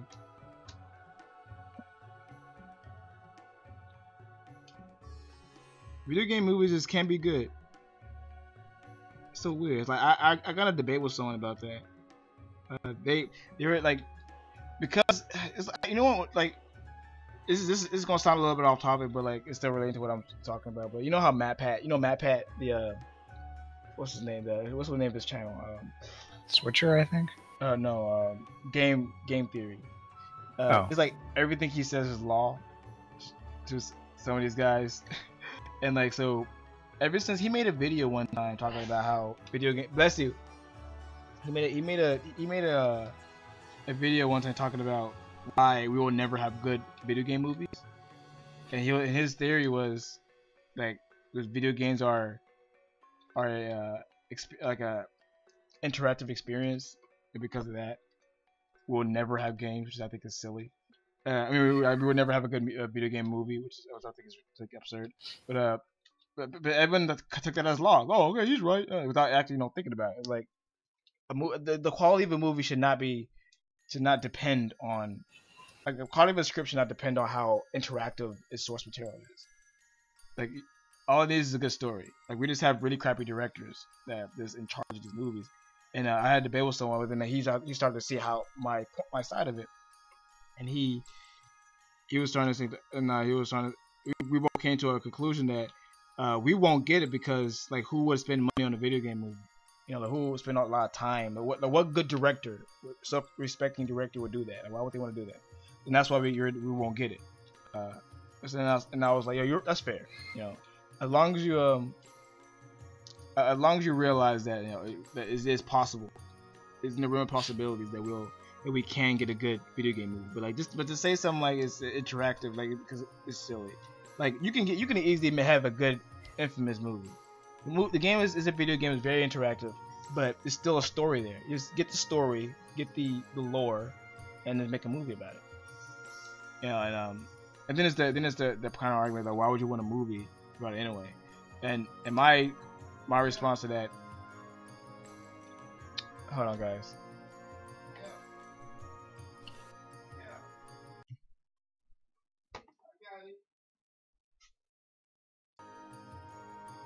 Okay. Dogs, people talking. But my response to that is wait, where was I at? I lost my train of thought. I know I was talking about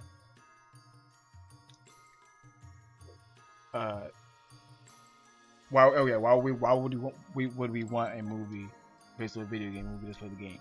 And my response to that is that's pretty true, but like is a proven fact. You can say the same thing. You can say the same thing about comic books. Like why would you want why would you want a comic book movie? Why would you want a Marvel movie when the story's already there in the comic books? Like it's because you want to see it in a different medium. It's interesting to see it in a different medium, and it's guaranteed to bring new fans. It's a wild dog appears. What's up, AJ Dandy? Nice to see you here, man. Or even like, why would you want to see a movie of a book? Exactly. It's like it's the same. Like it's the same thing, and even like people can argue that a book is a interactive experience, not as much as video games, but it's like it's a different experience than watching a movie. But yeah, I think it's also so to say, oh, like why would you want this? Well, because you want to see the different. Like, what's so bad about seeing it in a different medium? Well, what if I want to see a 2-hour Infamous movie without me playing the video game? What if I just want to see a story without me playing the video game? Like I see a good adaptation on screen with good actors. What's wrong with that? I would love to see that. And but we just need a good director. I think it'll make a good movie.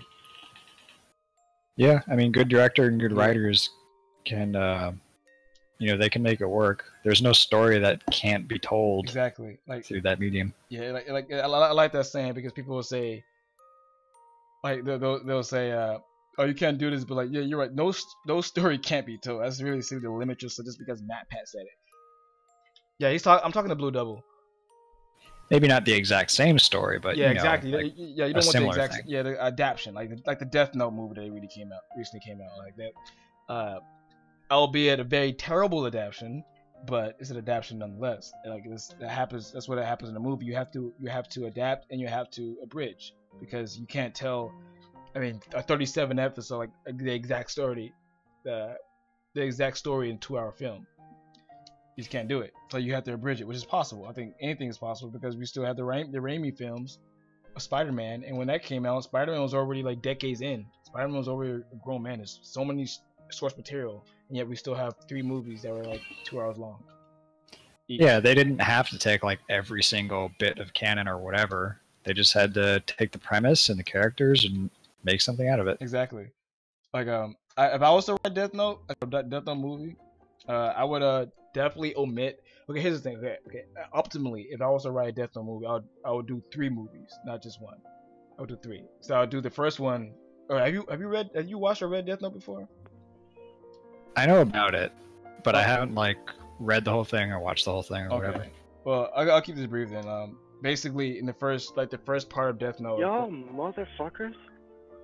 Hey, Shock. Oh, Shock hopped in. What's up, Shock? I swear to fucking God, I'm at work right now. What are we talking about? Okay, you need to get back to work, my guy. You're gonna get fired. What are you talking about? We're talking about movies that being adapted from some other source material like a cartoon, comic book, or a video game. Ah. So right now I'm talking about. Have you seen Death Note? Have you seen the Death Note movie? Shock. No, but I heard all bad things. Yeah, it's a lot of bad things about it. To be honest, the only good thing about the Death Note movie is Willem Dafoe. He's great. And Nat Wolf. Oh, What? And Nat Wolf. Nat Wolf is the worst thing about the movie. I don't know. Why did you even say that? And Naked Brothers fan. You trigger me. They got the Krista. Shut up. They got. Sky's getting triggered. Yeah, I'm getting triggered because she said that Nat Wolf was the best thing about the Death Note movie. Even though Nat Wolf is the guy from the Naked Brothers band. They got him. They got him. Oh my god. What? They got him to play Light Yagami. You got me. You know, the crazy, evil laughing Light Yagami that's like really cool and like all the ladies love him. They got the guy from. I don't even want to finish the sentence. Like, but they got him. Like, but anyway, like if I was to make a Death Note movie, I would make it 3 movies. If I was allowed to, I would make the first part between L and the general story between L and Light. Second story about and it was like the first movie with L winning because that forced Light to like give up his note and whatnot. And the second part focusing on the other Kira, and then the ending with so and so dying. I'm not gonna say who. I know some of you have not watched Death Note. And then the third movie will be his followers versus Light. That's how I would do it. Like but if I would put it all in one movie, I would admit so much. Like, I would not include the other Kira. I would not include Nier or Mello. Like, I wouldn't include them at all. I would include a lot of the side characters. You just gotta like just weed out the filler, even though it's not filler. It's all important. But if in the grand scheme of things, you gotta think about the big plot devices. You gotta think about the plot devices that move the story forward. Like that really like those are big change in the character's life. That's what you should include. And that's what I would do in like if I was writing any movie based off your source material. So I feel like I would like to take my hand on writing a screenplay one day and probably just test my my skills until I probably like write like a Mario movie or something like that. I have a really cool idea. I actually honestly have a really cool idea for a Mario movie, and like I know how to make it not cringy. You mean better than the last Mario movie they made? Oh, that's by default. That's a high bar you're setting there. Oh, what's up, Coco? What's up, man? What's up, man? Yeah, that's a huge that's what goes without saying. I mean, that's a modern Citizen Kane he's talking about. Yeah, there's not a big bar to get over. You could probably like just kind of roll around on the floor and you'd still get over that bar. Oh, jeez. But yeah, I honestly think I have a pretty good idea about a Mario movie, but like it wouldn't be called Super Mario. Like just so people don't look at it like, oh man, they made a Mario movie. What are they thinking? Like you get to like if you want to make a Mario movie, you have to make a certain. You have to make it like you got to make it like a little different. You know, like, it's Mario, but like it's not Mario. Like think of like Scott Pilgrim. Like you guys seen Scott Pilgrim? I like the style of Scott Pilgrim. Like it's like really. I really love that movie. I don't care what anyone says. No, I love it too. I love Scott Pilgrim. It's the style. Like the style of the movie is like really like. How do you describe it? The style of the movie. It's very comic booky, but it's like it doesn't take itself that seriously, but it's also like intense. That's like all of his movies. Well, with the director. Yeah. Okay, I should watch more of his movies then because like if I was to make a Mario movie, I would he'll be my director because that's how I like to make the style of Mario. But it's like it had to be like Mario is like kind of crazy, right?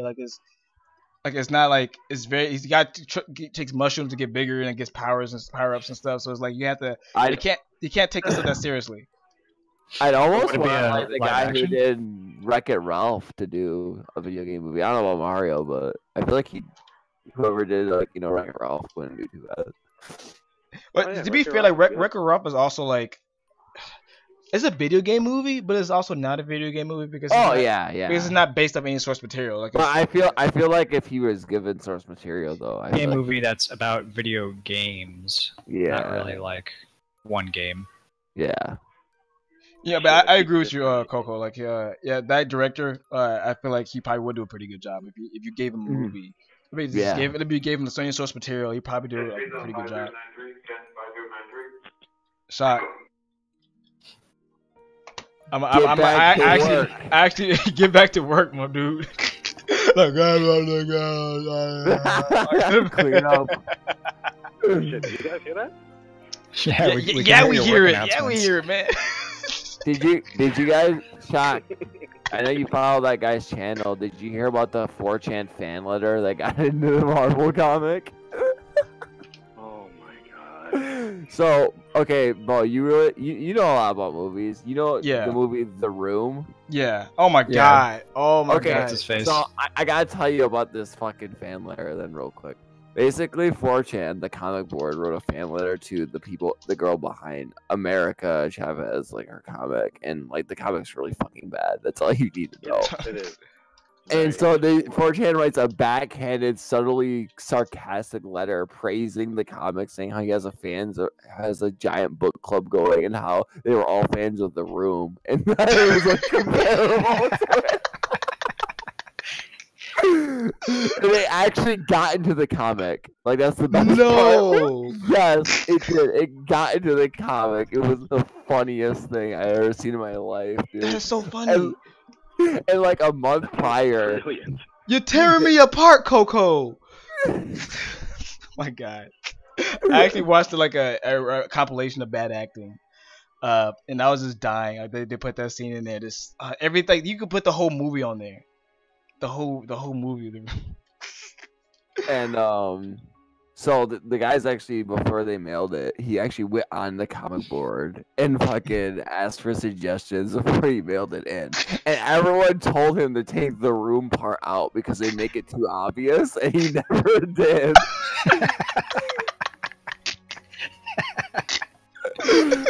And if you look at the initials of the letter, I'm actually gonna post it in Discord. But if you look at the initials of the letter, it's CO. Alright, hold on. The CO. Oh my god. That's so funny. Oh my god, I was like crying. Oh my god. Here it is. I'm gonna.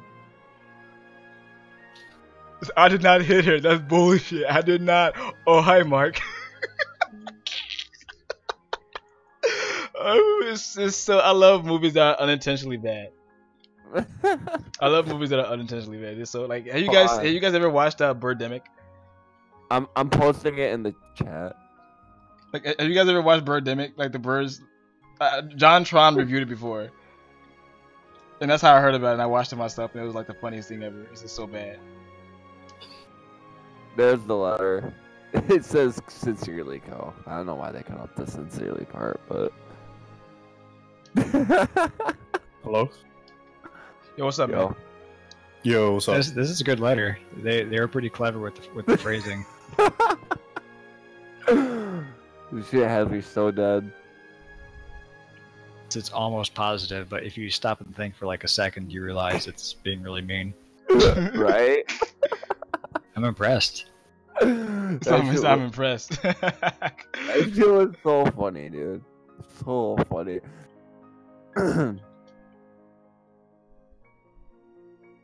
That's great. Oh, by the way, Double, like you see how like this sketch turned out? Like I started with a very rough sketch, and I just do freely formed sketches. Like it's easier to like get those lines out because the rough is like as detailed as possible. Takes a little bit longer, but like the end result is really good. Like if I wanted to color this, I would, and it'll look really good. Like and I could just leave it flat, and I'll still like it. But I wouldn't give her this crappy color scheme that's right here. I wouldn't give her that crappy color scheme though. Well, the orange and green. I was like, why? Like, they could have made it like they should have made it red or yellow or something. I don't know, not orange.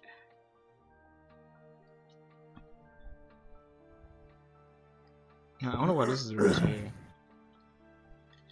By the way, Trent, you was at school, right? Yeah, I was at school. Oh, okay, yes, you starting. So how's your schedule working with work? I only have school on Tuesday and Thursday, so Okay. it's fine. Yeah. It's not that bad. Yeah, not at all. I What- wanted more are you still classes, are you still majoring in programming? Yeah, Do you know when you're gonna graduate? probably like next year. Probably. Oh, okay, sweet. Yeah. Associates. Yeah, it's pretty good. Associates. Yeah. Yeah, associates for now, but I want to get a bachelor's, I think. So, Yeah, no shame in that, man. yeah, no joke. I would literally be graduated by now if it wasn't for my mom and her financial aid crap. Like, Yeah, I remember you talking to me about that. that shit. Now I'm 25 though, so I can just fill my own info out, and that's why I'm in school. That's the good It stuff. was good. Yeah. Yeah, we all go through it. And a lot of my friends are like, something happened. You know, they had to take a break from school for a while. Yeah, that's pretty much me in a nutshell right now. Yeah, if it makes you feel any better, I'm 28, and I'm still just finishing it now. Yeah. Yeah, everyone goes at their own pace, man. Mhm. So it's whatever. And some people go to college until they're 28, and some people go from high school into Disney. Right. I wish I could do that. I wish I could. I don't know, man. That's like the kind of artists who can do that. They're like geniuses, I think. Do Who what? have that kind of skill. Do what? Like I've seen some artists get picked up by Disney, and they're like, "Yeah, I'm 19. I just finished high school, and Disney offered me a job, like doing concept design." Yeah. Like, what the fuck, dude? Coco, he showed me a writer. Was that Mark Wade? It's like that started really young. I don't know who it was. Yeah, it was Mark Wade. I think he started like around our age. He didn't even start as a writer either. He was like an editor or something for DC. As an editor, that's still like That's young. crazy. Yeah, that's still like, yeah, exactly. It's just, yeah. And then you had people like Jack Kirby who didn't even start till he was like 44 or some shit like that. Like he started like really late. He said it makes you feel a bit. I'm 80 years old. I just did my bachelor's degree. Rand has been cracking jokes ever since he's been in this chat. Man, but that's gonna be so weird. Imagine like these nursing homes full of diehard furries who are like 80 and 70. Can you imagine like just like Bro, are you gonna let him talk shit about you? Like, no, I'm just like Yeah, it's just gonna be funny. like 50 years from now? Like 50 years from now, like you're gonna be like furries and like all these other people from like 50 now. years from now, Bo's still gonna be salty that Crystal didn't get in. I know, right? I know, right, dude? I'll be 90 years old. I'll take the Coco like, yo, DD is smarter than Nana, and then I'll be like, but why wasn't Crystal in Smash Brothers though? I'll be like 90 years old. And I'll be like, the same reason that Paper Mario wasn't, and then we'll just both get pissed off.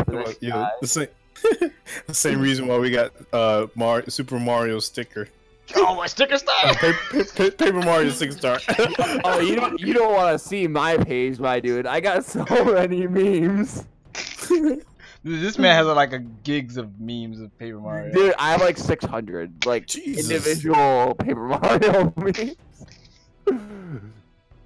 We need more memes in the meme channel. Like I'm running dry. He's running dry. Oh, yeah, the memes are. When we first started, it was super lit. Thanks to Blue Double. Yeah. Like, Blue Double was like lighting that. Like as soon as the chat, I like all the best ones off my favorites from Know Your Meme, but now it's mostly Twitter stuff. It's still good, but it doesn't link so well in the chat. Like the Twitter ones don't link very well. I hate that. Like there's a lot of good Twitter ones, but you just can't. they really are. But you can't really put it on there. It's unfortunate. Cause I think the only one that I've been seeing lately is this dude talking about boneless pizza. I'm like, boneless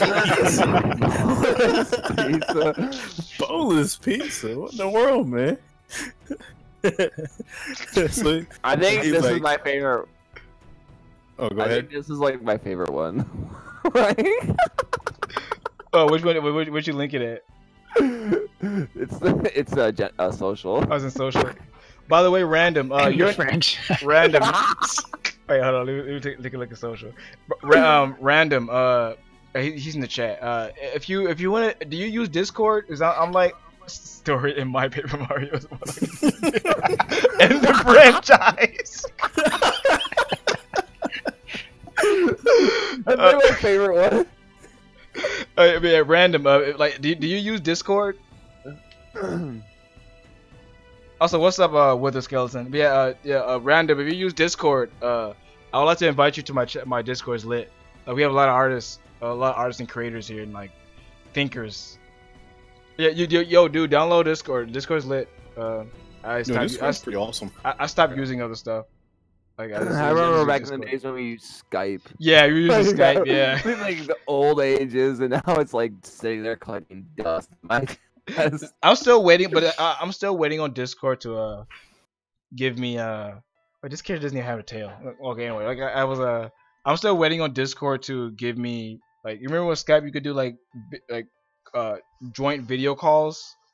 Yeah, you can have more than one person. Yeah, like wait, you can't even do video calls in Discord, right? Like, I don't think you can. No, you can do. I think you can do video calls. I think they're working on that. Either they're working on it or it's already been implemented, but I'm not entirely sure. But sooner or later they're gonna work on it. Yeah. Yeah, there's a video setting, so I imagine you can do it. Okay. I can move this enemy after it's frozen. What are you playing? Breath of the Wild. Breath of the Wild. That was so random. Like, we're talking about like like I can move this enemy after it's frozen. Like, okay, what enemy, dude? Like,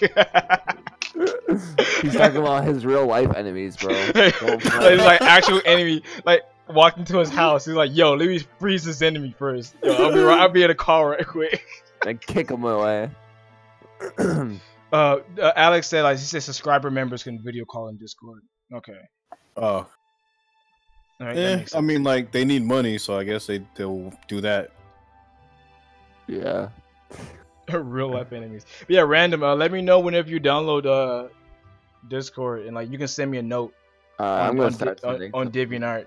You can send me a note on DeviantArt, and I'll send you my the link to join my lit Discord. I'm gonna start putting some fucking. This is another one. I'm putting it in memes. Fuck off! I don't need to stress or anger on a Monday night. Shows a picture of Sticker Star's logo. You guys don't understand my frustration. I actually like pre-ordered it. I bought the guide. Like, I was fucking in there. I was so ready to enjoy this game. Yeah, that sucks. I mean, you really. Yeah. I was so ready. And then I was like, oh no. No. Well, you thought it was just gonna be good? Yeah, I thought it was gonna be great because prior to it coming out, like, people had good reviews about it. Mm-hmm. Like, the bad ones didn't like just come in immediately. You know, everyone thought there were still partners. Like, it was all hyped up and everything, and then it's like, oh. Man, that really does suck. Like, Yeah, that's terrible. they paid off the journalists like they always do now. Yeah, exactly. I think that's the same thing in movies too. Like, there's a lot of. Like, I believe it. Yeah, same thing happening with movie reviewers. I think some journalists are getting paid off. Which is unfortunate, to say the least. It's not be a thing. I love how people accuse them of paying Warner's to write bad reviews for DC when, like, DC is like high up in Warner. I think Warner owns Rotten Tomato too. So it's like, wow. Oh, Rotten Tomatoes getting paid to write bad reviews about fucking Warner, even though Warner owns them. Yeah, that makes a lot of fucking sense. Like, I remember when people was trying to like say that people was trying to say that Breath of the Wild was getting paid off by reviewers. I was like, wait, what? Because the people was like, oh, the game isn't that good. I remember one dude he disliked the game because he couldn't get good weapons, basically. That was the main reason why. I suck at this game, so it's bad. Like, I forgot what it was, but like, he said, well, so far I only put like 5 hours in, and I really dislike the fact that that I can't get good items. I'm like, wait, what? I don't know why that was so funny the way you said it. It's like, I really hate the way that I put 5 hours in this game and I can't get good items. Man, 0 out of 10. This is the worst trade deal of all trades. Maybe the worst ever. The Trade Federation will not accept this bargain. No.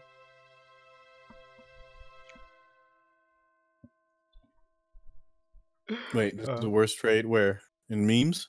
No, I'm talking about Breath of the Wild. The guy who played it said he couldn't get good weapons. Oh. That's fucking mean, dude. I read that in his voice every time. Too. The worst trade deal of all time. I can't wait to play Breath of the Wild. Like when I get a Switch, when I get some money, I can get a Switch. Fuck that! I want to play some Bomberman, motherfucker. No, dude, Mario Odyssey is coming out in like Man, I don't weeks. even want to freaking. I don't want to Switch, but I want to play Odyssey. So I want to play Odyssey. Wins out. Odyssey is the game I've been waiting for. Like, Mario has been trash for like 7 years. Yeah, and that's why I like Dragon Quest and. Wait, when was the last good game? In my opinion, Galaxy 2. Yeah, Galaxy. That's my opinion. Yeah, Galaxy 2 was good. Like I played Galaxy 1, my man's. Like that game was fun. Yeah, I liked it a lot. And Galaxy 2 just improved on it, so it's like, you know. Yeah, the whole like 3D world, whatever, new Mario's didn't really grip me. It was just like, okay, this is like the same way I've already played.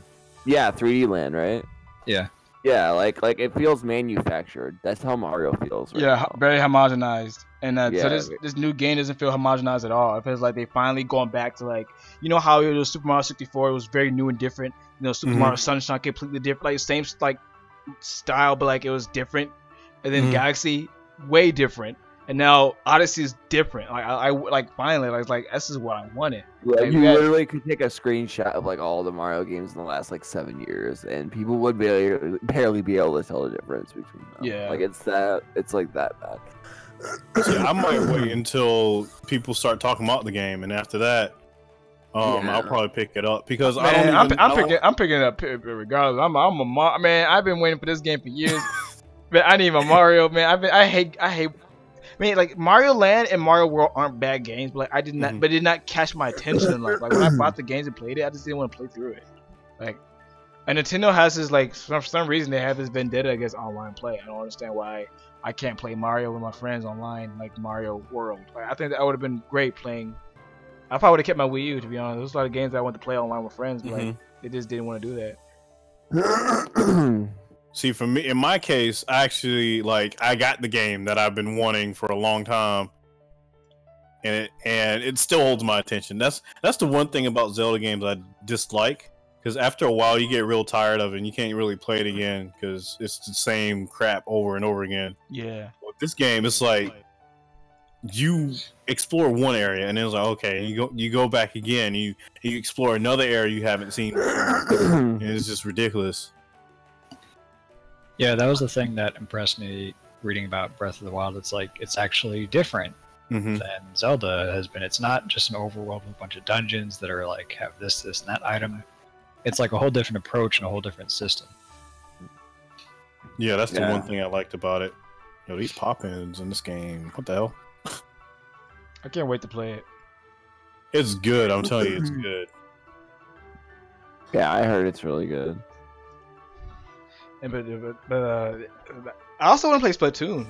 Splatoon 2. I kind of want to play that as well. Yeah, I want to play a lot of like because I'm usually not really into I'm usually not really into whatchamacallit, like shooters, but like but this looks so like but I do like third person shooters. That's why I love Ratchet and Clank so much. And this, I wouldn't mind playing Splatoon, honestly. And Splatoon gives me like if I like it'd be really cool if I get the game, we all of us get the game, we make our own team. Like, but isn't like 4 people though? But I guess we'll rotate. Like, that'd be cool. Because I think that'd be really awesome. Because I started watching the gameplay and I like all the options which you can get with the weapons. And I don't know, this looks so fun. It's great. Yeah. Splatoon looks really fun. I think the one game I'm looking forward to is Dragon Quest 11. Like when that comes here, you're not even gonna. When is it coming out? When are we gonna get it? It's out in Japan already, but it comes here next year. Like a whole year? Yeah. Man, like jeez. Yeah, I know. It must be that much more popular in Japan, huh? Cause I know like it wasn't Dragon Quest 8 like the first time we got Dragon Quest. Dude. Okay, did I tell you the story about Dragon Quest 3 at all? What? okay, you know how like serious like Japan is about school and shit, right? Like so much more serious than we are, right? Like Oh, yeah. like missing school is like well, when Dragon Quest 3 hit, they had to close schools down because so many people were skipping school to play the fucking game. I'm not joking. That's actually nuts. Wow. There is a rule in Japan. There's a rule that you cannot release a Dragon Quest game on a weekday because people will fucking skip it to play. There's a rule about that? There is a rule that Square will no longer do it. Like straight up, you can look at anyone like after 3. They do not release it. That's actually crazy. Yeah, I've heard that DQ is that like a huge cultural phenomenon. It is Japan. like Really? if you Wow. look at RPG series in Japan, like Final Fantasy, like the best-selling Final Fantasy game is still sells worse than like 3 other Dragon Quest games. Like there's 3 other Dragon Quest games that trumpet in sales. Like it's like not even. I'm not even joking here. Like it's ridiculous. I didn't even think it was like that big. I knew it was kind of big, but I didn't think it was that big. Yeah, it's monstrous in Japan. Like my thing with I actually never played Dragon Quest. I never played it before. Oh, they're great. It seems okay. Like it seems pretty fun. For me, like I'm not the biggest the main RPG game that I normally played was Xenoblade Chronicles. That was the main one I actually like sat down and play. Right. I don't know why. It's just like the game was fun to me. Mm-hmm. Yeah. I think in general, I should probably just play more RPG games. Like for me, turn-based stuff kind of turns me off because I'm like, I don't want to keep playing it. Yeah, I hear I might have to get back into it. you. Yeah.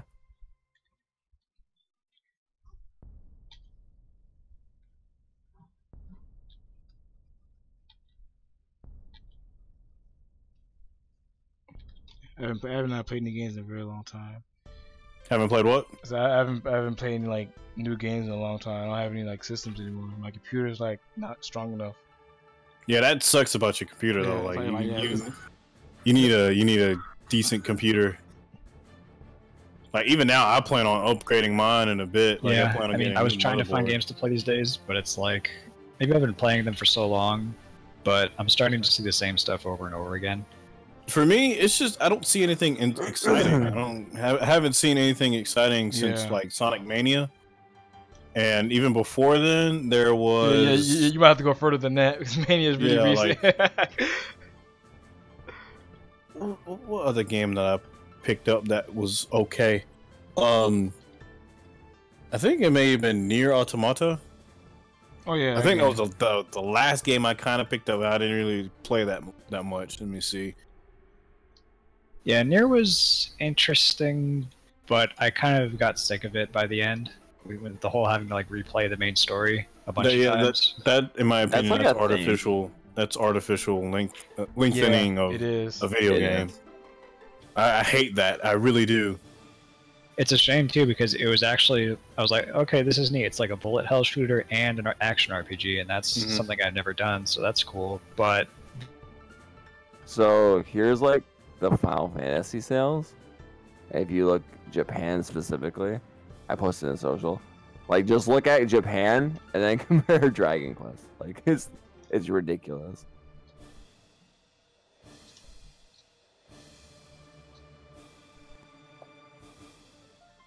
Whereas like we have like no existent base here in America. Or for you talking about Dragon Quest? Yeah. Jeez, yeah, I see what you mean. Look at like Chris, look at the sales. Like I posted 2 images. Look at the sales for Japan specifically between Final Fantasy and Dragon Quest. Like it's not even close. Yeah, wow. It's crazy because like Final Fantasy is so popular. Yeah.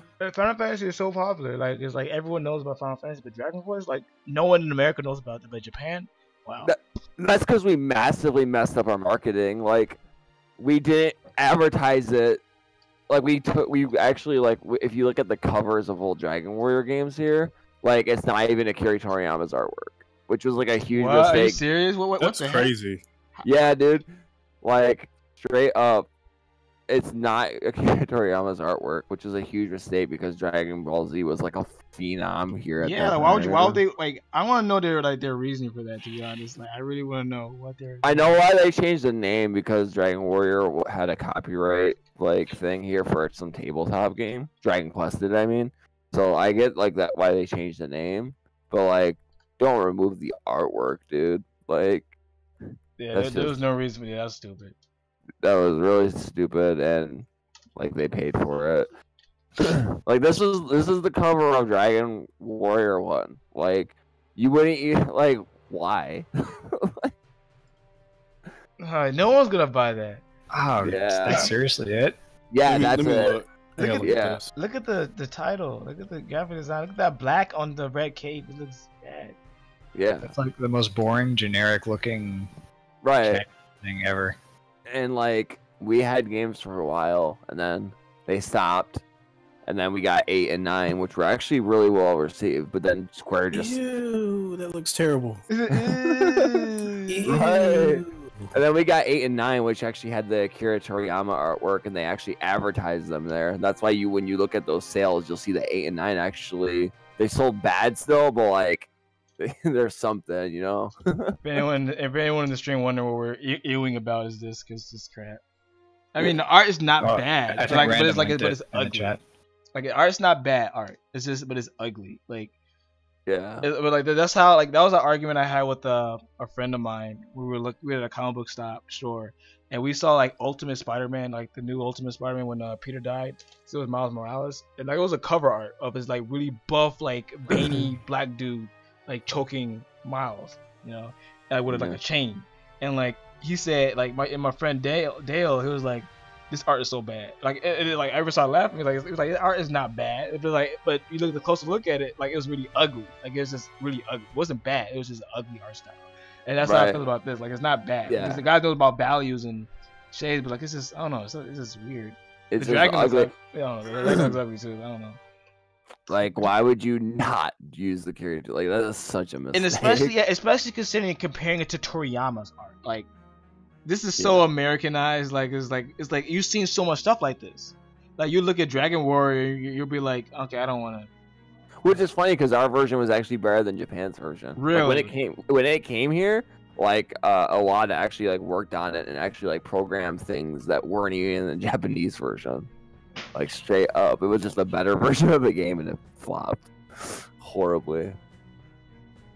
Wow, that's actually really Yep. funny. It was better, but like it's so. It funny. was better, straight up. Like no joke. There was more sprite like animations. There was like more commands. Like before, you had to actually go into your menu and then hit stairs to go down the stairs. Like in the Japanese version, like it was so archaic. Obviously, 'cause it predated Final Fantasy by Why is that years, so but- funny? I don't know why that was so Beep, funny. boop, activate stairs.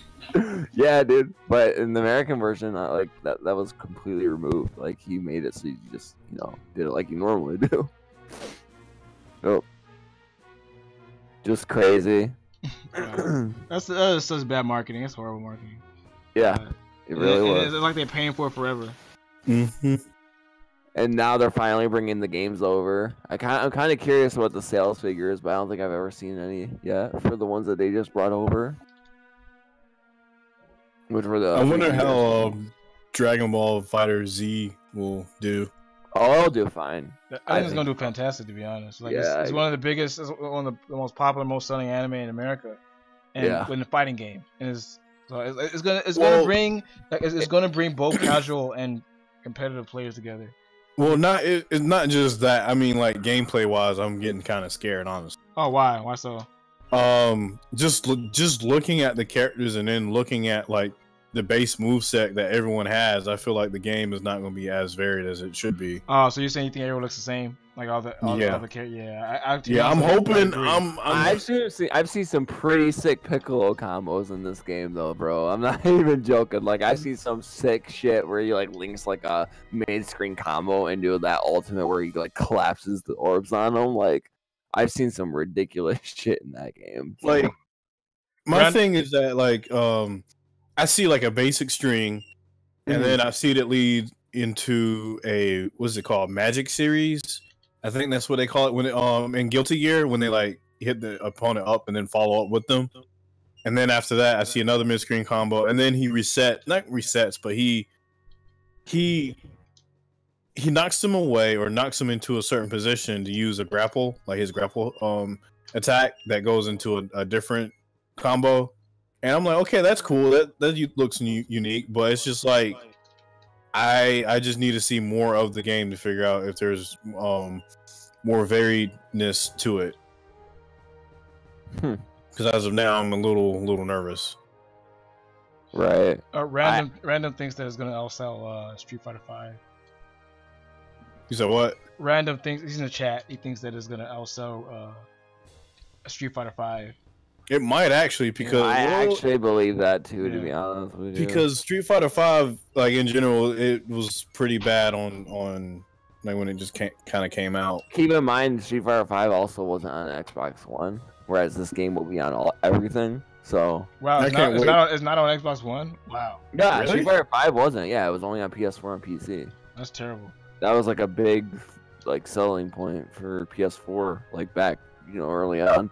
Is that you basically could only play it on PS4 because no one fucking played it on PC because no one plays fighting games on PC, really. Man, I swear no one plays fighting games on PC. Like no one, none of my friends do. Yeah. And it's kind of frustrating. Like I got Tekken, I was like, yeah, I got Tekken on PC. All my friends gonna play. None of them play. That's so tragic. That's so like tragic. only one person so plays. Now I can't really play fighting games anymore. What? You say you can't play fighting games anymore? Oh, I mean, I used to play them when I had like a wired, really good connection, but now that I'm on Wi-Fi, it's very, very slightly unstable. So I can't really play like fast-paced multiplayer PC games anymore. You know what was the most stable fighting game connection I've ever played in my life? And you guys aren't gonna believe it when I say this, but it was a fucking DS game. It was Jump Ultimate Stars. Like that game had good online. That game had godlike net play for no reason at all. Man, that was probably like the most fun I've had with a fighting game outside of like Brawl. You know what game had great net play? What? Brawl. Oh my Listen, god. You need to kick him for that. Don't do that. Brawl had the worst net play. Oh my god. Listen, but everyone got good off it. Everyone did got get good. off Like of it. Ally started off on Wi-Fi. The Buzz started off on Wi-Fi. Animisc, Anti, Zero. Zero. Yeah. I started off from Project M, and that was something. That was something. Like that's how he describes. Yeah, that was something. Yeah, but to be honest, I think playing PM on playing online was harder than playing Brawl online. I thought It really was. You know what's funny? Well, What? I think you would have really liked Jump Ultimate Stars because like all your characters would have been good. Like, every single freaking game I play, my characters are always low tier. Hell time. Because I think you would have played Kakashi. Like I have a feeling that's who you would have played, and Kakashi was fucking OP as shit. So Well, Ultimate Stars was really fun, but it was also super unbalanced.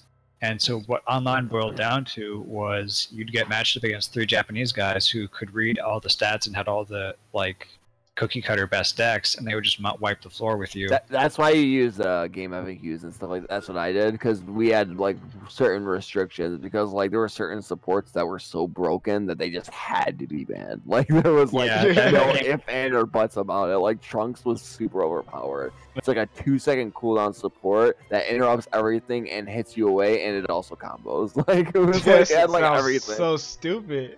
Wait, the best one. I didn't tell you about the best one. It was from fucking Ice Shield 21. Oh, I remember that one. He paralyzed. Okay, so you run off special bars obviously to do moves. What he does is he comes out as fast as Trunks did, combos, paralyzes you, seals your movement so you can't move, and he takes like 4 special bars from you. Like he had like everything for no reason at all. Yeah, that was So they would hit you with that, and then you have to stand there like an idiot, and then they would just KO. right. Like, and then Seiya was also dumb. Like, this was the 3rd one that was banned because he would pop up above the opponent, so it was unguardable. Like, it was completely unguardable. I noticed that Smash Brothers, the Smash scene is the only scene that doesn't ban. Just like they don't want to ban things like And I think they tried to, and then people got butt hurt. it's like there are things that clearly should be banned, and they just Like took people so thought long. Meta Knight was banned, but like he really wasn't. Like if we're being honest, like he was banned in the sense like it was on Smash boards and stuff, but no tournament really ran that. Yeah, no, because when we banned him, it was too late. That, which was it was ridiculous. too late in the game. They should have banned him like the first year. Right. We banned him way too late. I don't think people realize how broken Meta Knight was until it was already too late. Yeah, it was too late. Like when we realized how dumb he was. The man had intangible hitboxes, and they were all disjointed. Like you couldn't clank with the sword. And it was transcendent priority. Yeah, it was transcendent. Like it was like That's so stupid. which means he was carrying a Rob laser that they could do up airs all up into the blast zone. Because Rob's laser is transcendent. But like that should not be on a sword. Transcendent means nothing clanks with it. It beats everything in the game. It beats everything. Like there is no clashing with Meta Knight. It's like Rob's laser. Like when you shoot Rob's laser, like there's nothing you can do besides shield. Like you try to hit it, like there's nothing. You're always gonna lose to the laser. But that's okay because laser is like it needs to be charged. It's a projectile too. Yeah, and it's a projectile. But like not a freaking sword. Like that, it has like crazy frame data. Which means it doesn't clank with anything. Like why does he have like frame 1 through 3 on his set? Like what the fuck? Can you tell me why all his B moves recover? That's my question. Yeah, he can recover that's my real question. Why does all this man can recover with all of his B moves? He has 7 jumps. And listen, Meta Knight could glide. He had 7 jumps, transcendent priority, 1 through 3 frame data, could cure cancer, could just he just did everything. Like he could have beached Trump. If Meta Knight was running, you all be fucked. I'm just saying. Oh yeah, it's over. No one would be. He would be. But he would also be the biggest equalist because he would fuck everyone equally. Like he had there was no bias there. He would be edge guarding the White House like crazy. You just could not get in that thing. Fuck your security. He'd be president for 20 years. So you try to replace him with somebody, you just get knocked off the stage and never get back on. He'd be president for 20 years. Like he was making. Planking Meta Knight. He can literally grab the ledge, let go, and up air, and keep his invisibility frames from the last time he grabbed the ledge. That's so dumb. Yeah, they have to make rules against like all the stages that were banned were just to keep Meta Knight in check. Like when you have to ban stages because of one character, then I think that's a problem. Like the game was being limited because of one character. Like bruh, like come on, man. I still think Ice Climber should have been banned too. Oh yeah, man! Like both of them should have been banned. Like those. Ice Climber. I hate Ice Climbers as a character. Period. And I'm not gonna lie. I was ecstatic when I found out that Ice Climber was not gonna be in Smash 4. I was like jumping up and down, praising the Lord. Bayonetta happened. Yeah. Then Bayonetta happened. Bayonetta happened. What did you say? Then Bayonetta happened. Well, yeah, of course. I'd fight 1,000 Ice Climbers before I fought a Bayonetta. I don't give a shit. Yeah, same here. Bayonetta is actually impossible to fight again. Like, I've been like, I used to hate Cloud. Like when the game first came out, I used to moderately hate Cloud, and I used to hate him more. I still hate him. But then I never lose to bad Clouds though. Like I was always like, if I was a mediocre Cloud, I just picked him up. I wouldn't lose, so he'll still get bodied. But like Bayonetta, like there are players that I was 15-0 against. 15-0, and he made Sheik. I'm Rob against Sheik, and I was 15-0 in this guy. Like he just cannot beat me. And then like he picks the Bayonetta, now he's beaten the last 2 times. Like just swept me. Or Bayonetta. Last 2 times I played it was Rob loses the matchup so badly. And I'm thinking like that should not be decided like that. Like pick up a new character. I was beating you so bad with Rob. Like you Sheik, and I didn't even like Sheik. I hated the Sheik matchup. Like I was still beating you. That's how bad you are. It's true, but you used to use Peach against her. Like that's... No, Peach matchup sucks against Sheik too. Like. But yeah, I know, but I bet you like him more than Rob, though. No, I actually don't. I actually like. Really? I've literally only I've beaten Akira with Peach before, but like I've beat him with Peach. Yeah, I beat him with Peach before, but I couldn't beat him again, because then he just started being more campy. Like I have more wins against Sheik with Wario and Rob than any of the other characters. The fact that Sheik could time me out as Omar is absolutely ridiculous. Like, I think like what I was about to say, the only game that I found to be really, really fun, like extremely fun, and character matchups weren't too big of a deal was Tekken. Oh, Tekken is very balanced in my opinion. I've always Like- never had a problem with Listen, I don't give a shit. Tekken's I thought pretty J-Stars was fun as fuck. I don't care what anyone says. That shit was fun as fuck because people would be playing Sasuke and I hit them once with Luffy and then infinite their ass. And that's what they get for playing Sasuke. So there you go. Like, that's it. Like, Oh my god. Sasuke was broken. He deserves it. But it was cool too because like every character played really differently, and sometimes there were even different versions of the same character that also played really differently. Yeah, wasn't What it were you Gear talking 2 about? Luffy? Like Gear 2 Luffy can like regular. Oh, J Stars. Yeah. Yeah, I because haven't each even character- played it. Yeah, No, I never played it You're either. talking Like- about Jump Ultimate Stars. I never played it because I wasn't too interested in it, and I was like, I'm not too. I don't want to play it. What system is it on? PS3, PS4? Yeah. DS. No, okay. you're thinking of Jump Ultimate Stars. okay. Those are two different games. J-Stars is PS4. That's the one I was talking about. Because Sasuke my was bad. fucking... Oh, Yeah, you're not talking about the DS version. Okay, you talking about the No, PS4 I'm talking about version. the fucking PS4 version, bro. I didn't care. I infinite people for days with Luffy. Yeah, because but they weren't you played- like, weren't you talking about the DS version before? Yeah, I was. okay. Yeah, earlier on. Luffy was like mid tier, but I beat like all the top tier players with Luffy just because I really liked Luffy for some fucking reason. Was he mid tier in both games? No, Luffy was definitely like the okay. So there's two versions of J Stars. There's J Stars and J Stars Plus, and there's actual balance changes. So there's actually two different tier lists. Okay. But in the original version, Luffy was like top 5 easy because he literally hits you with like a 3-string combo, and then he just infinites you for your whole fucking life bar. Like That's crazy. like that was it.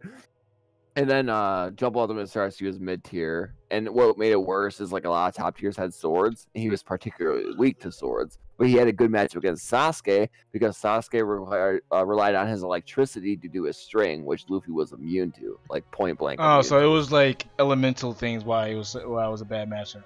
Like, Yeah, That's funny. That's actually kind of funny. yeah, and not actual like character like design. It was actually Yeah, that's what made it interesting because it was full of that. Oh, Yeah. interesting. yeah. Like, and you could actually Were unbalanced, but it was also really accurate to like the characters. right, and you could actually do like because each like you basically build a manga page on your bottom screen. Characters like playable characters would take up 4 to like I think the highest was like 8 spaces, and then 2 Yeah, to 3 8, I think. spaces would take up supports, which were like assists in Marvel, and then you had these 1 space characters, which are help things, which can actually like buff your characters or do like if you put Zoro next to Luffy, they would actually have like a quote to each other, but Zoro also allows you to take less damage from swords. So even though Luffy would take an extra amount of damage from swords, it would still be less than before. So instead of like 1.5, it'd be like 1.2 or something. Yeah, that's It was- an interesting dynamic in that game. Yeah, it was pretty freaking cool. And they actually had Frankie, and it had Frankie as playable, even though he sucked. That Yeah, sounds it like had a that- lot of that's characters. Which was terrible. fun.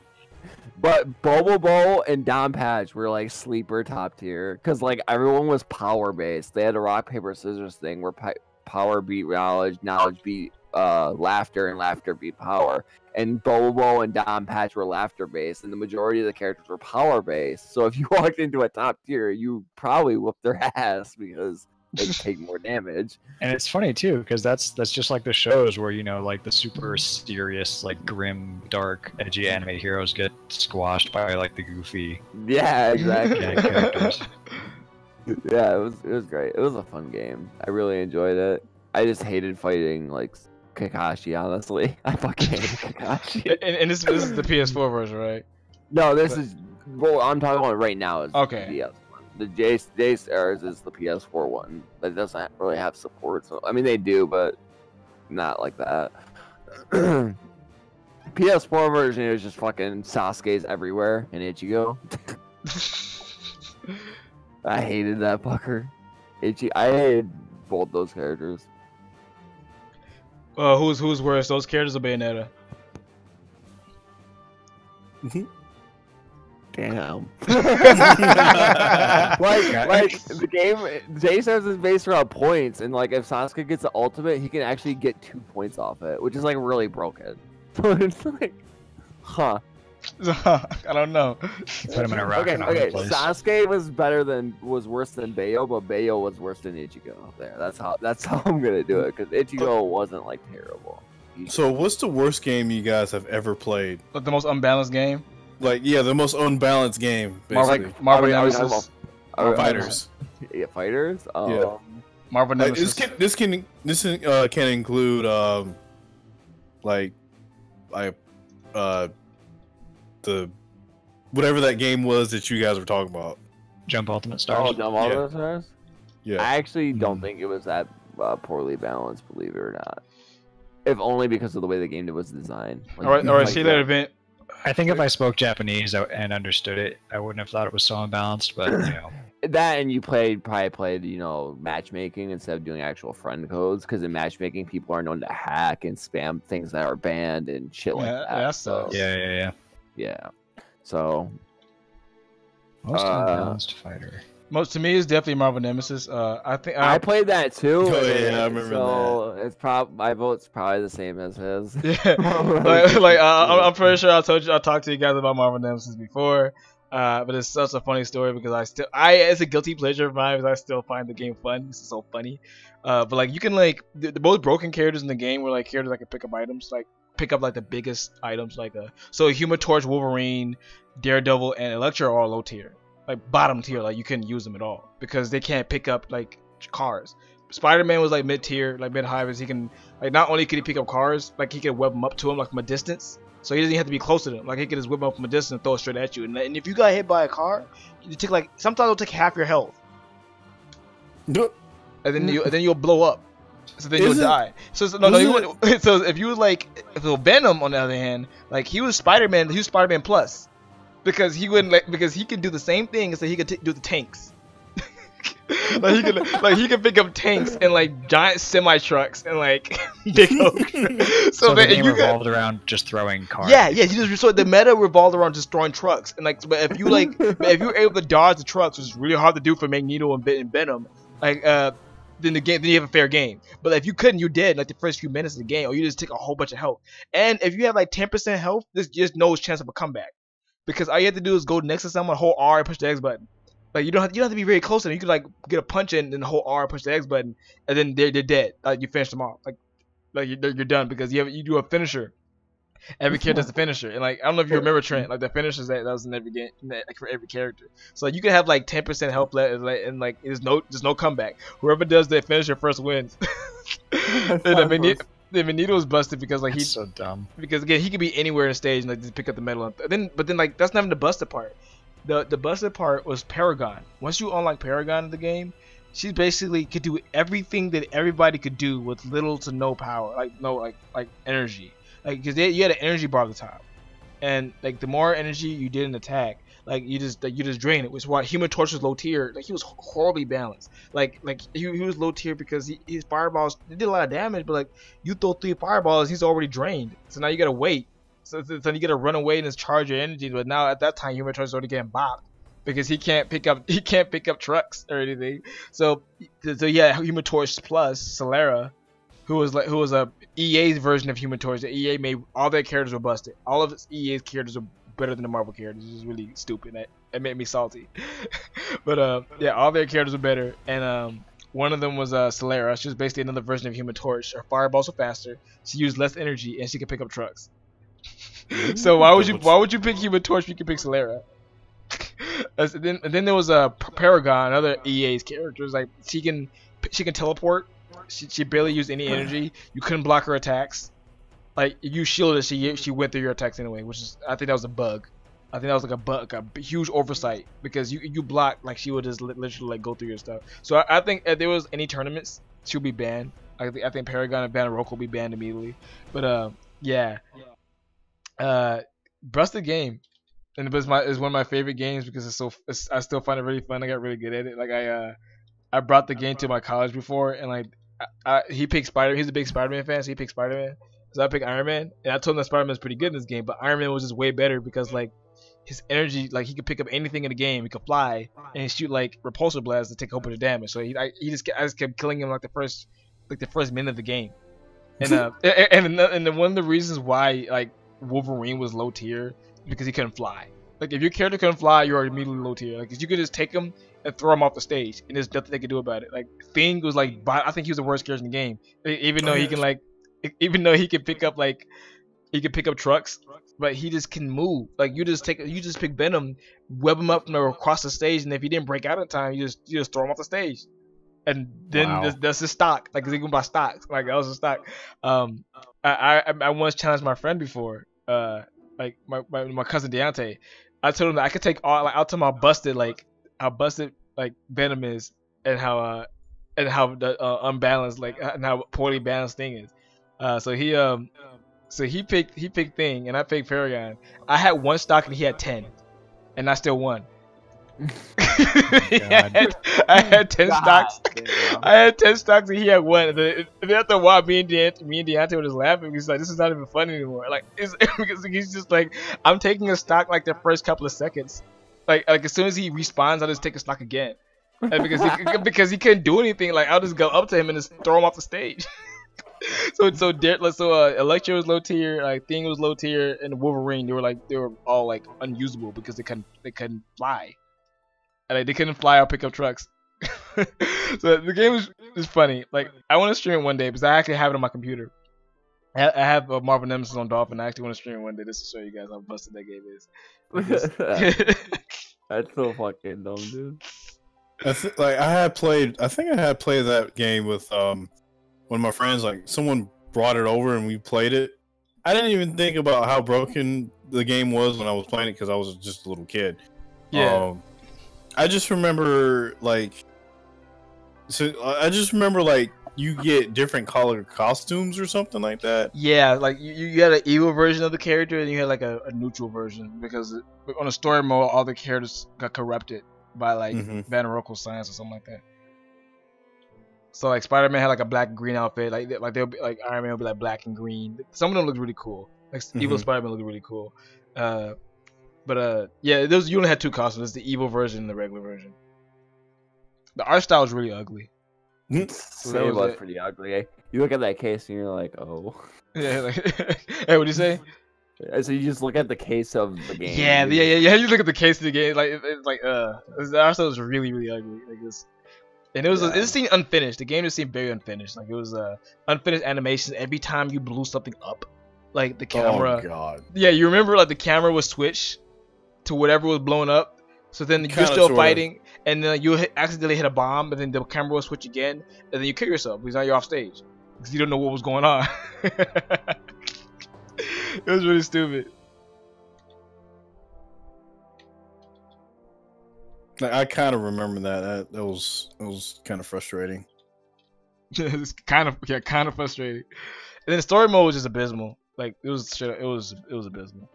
I think I want to get either get a PlayStation 2 or because I really want to play Ratchet and Clank 2 and Ratchet and Clank. I want to play Ratchet and Clank 1, 2, 3, and then Deadlock. Like I had a strong urge to play those games. I don't know why. Those games are the GOAT. Those games are the GOAT. Those are the best games in the franchise, in my opinion. Like especially Up Your Arsenal. Like, Up Your Arsenal is so good. Up Your Arsenal is hilarious. So good. It's so good. It's funny. It's like it's so fun. Actually, Up Your Arsenal was my very first Ratchet and Clank. Then I played the other ones. Like this it's great. I still think it's the best one. I like 2 a bit more. I don't know why. But 3 was great. 3 was wonderful. 3 was the best Ratchet and Clank game I've played. Deadlock was okay. Yeah, Deadlock, it was okay, but it was still fun. Yeah. Let me see how much a PlayStation 2 costs. All right, it's probably still going to be like $70. No, I found one for $45. That's actually not bad. Even still, that's pretty absurd.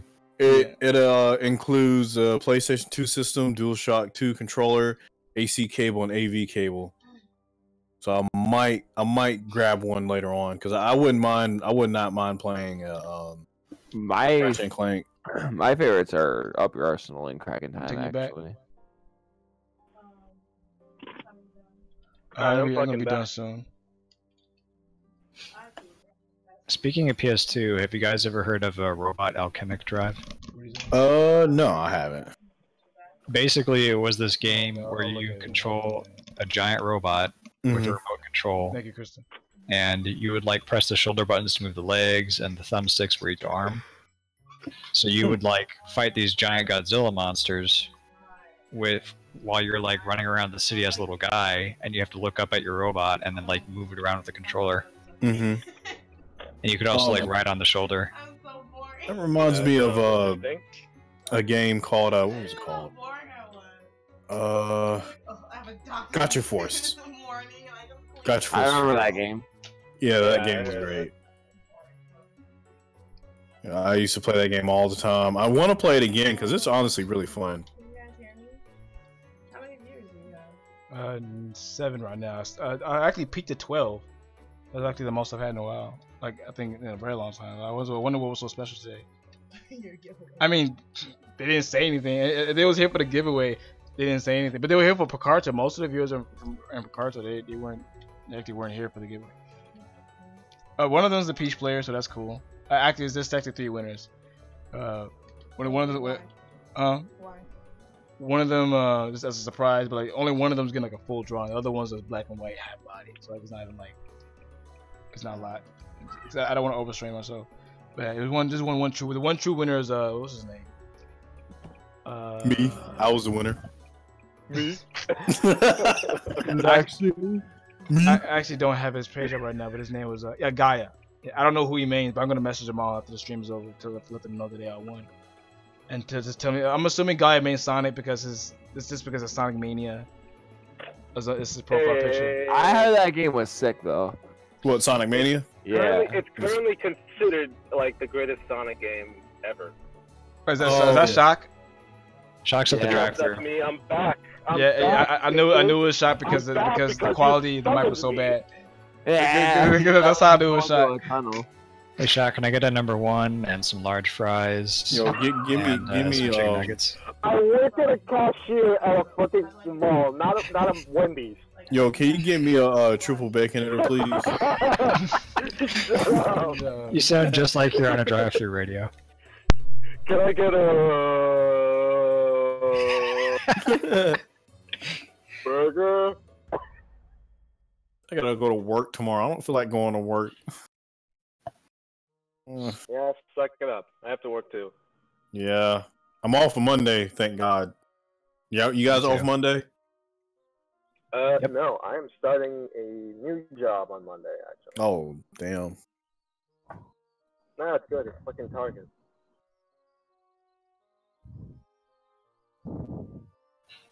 Everything went dead silent. Yeah, we're just kind of chilling at the moment. I was trying to figure out what you said without asking you. What? No, it's Target. As Oh, in okay. the store Target.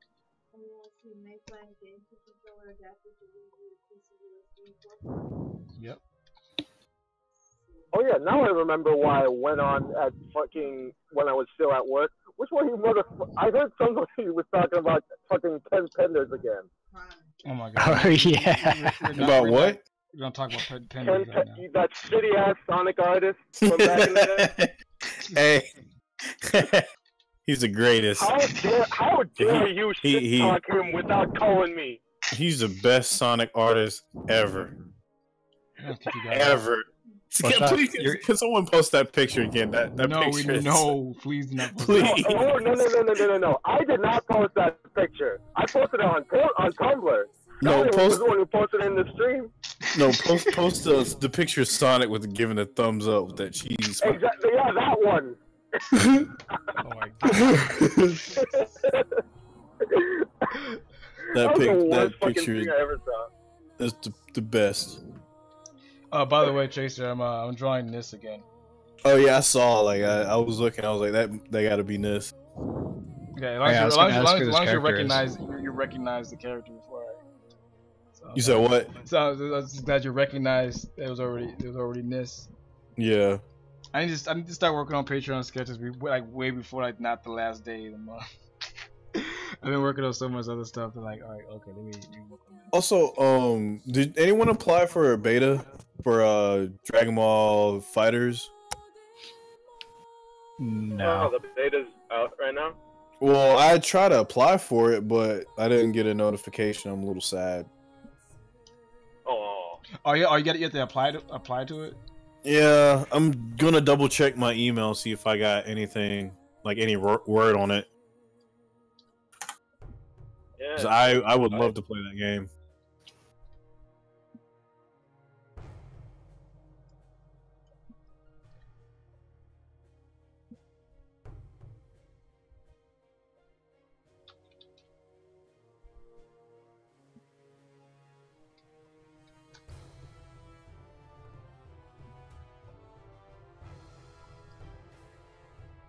Can I assume that you all can hear the sound of me driving?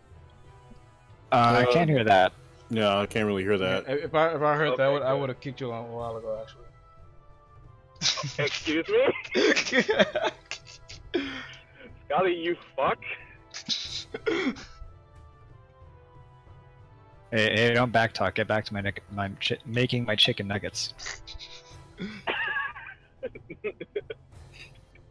I want a 20 I work pack at Sears. with buffalo I'm not sauce. even gonna be working at Sears anymore in like the next 3 days. What happened? Why not? I quit. I fucking hated Sears. Oh, so do you have a backup plan? Do you have another job that you're gonna work at? I literally just said I'm starting a new job at Target on Monday. Oh, okay. God damn it, Scotty. Do you want me to kick you out right now?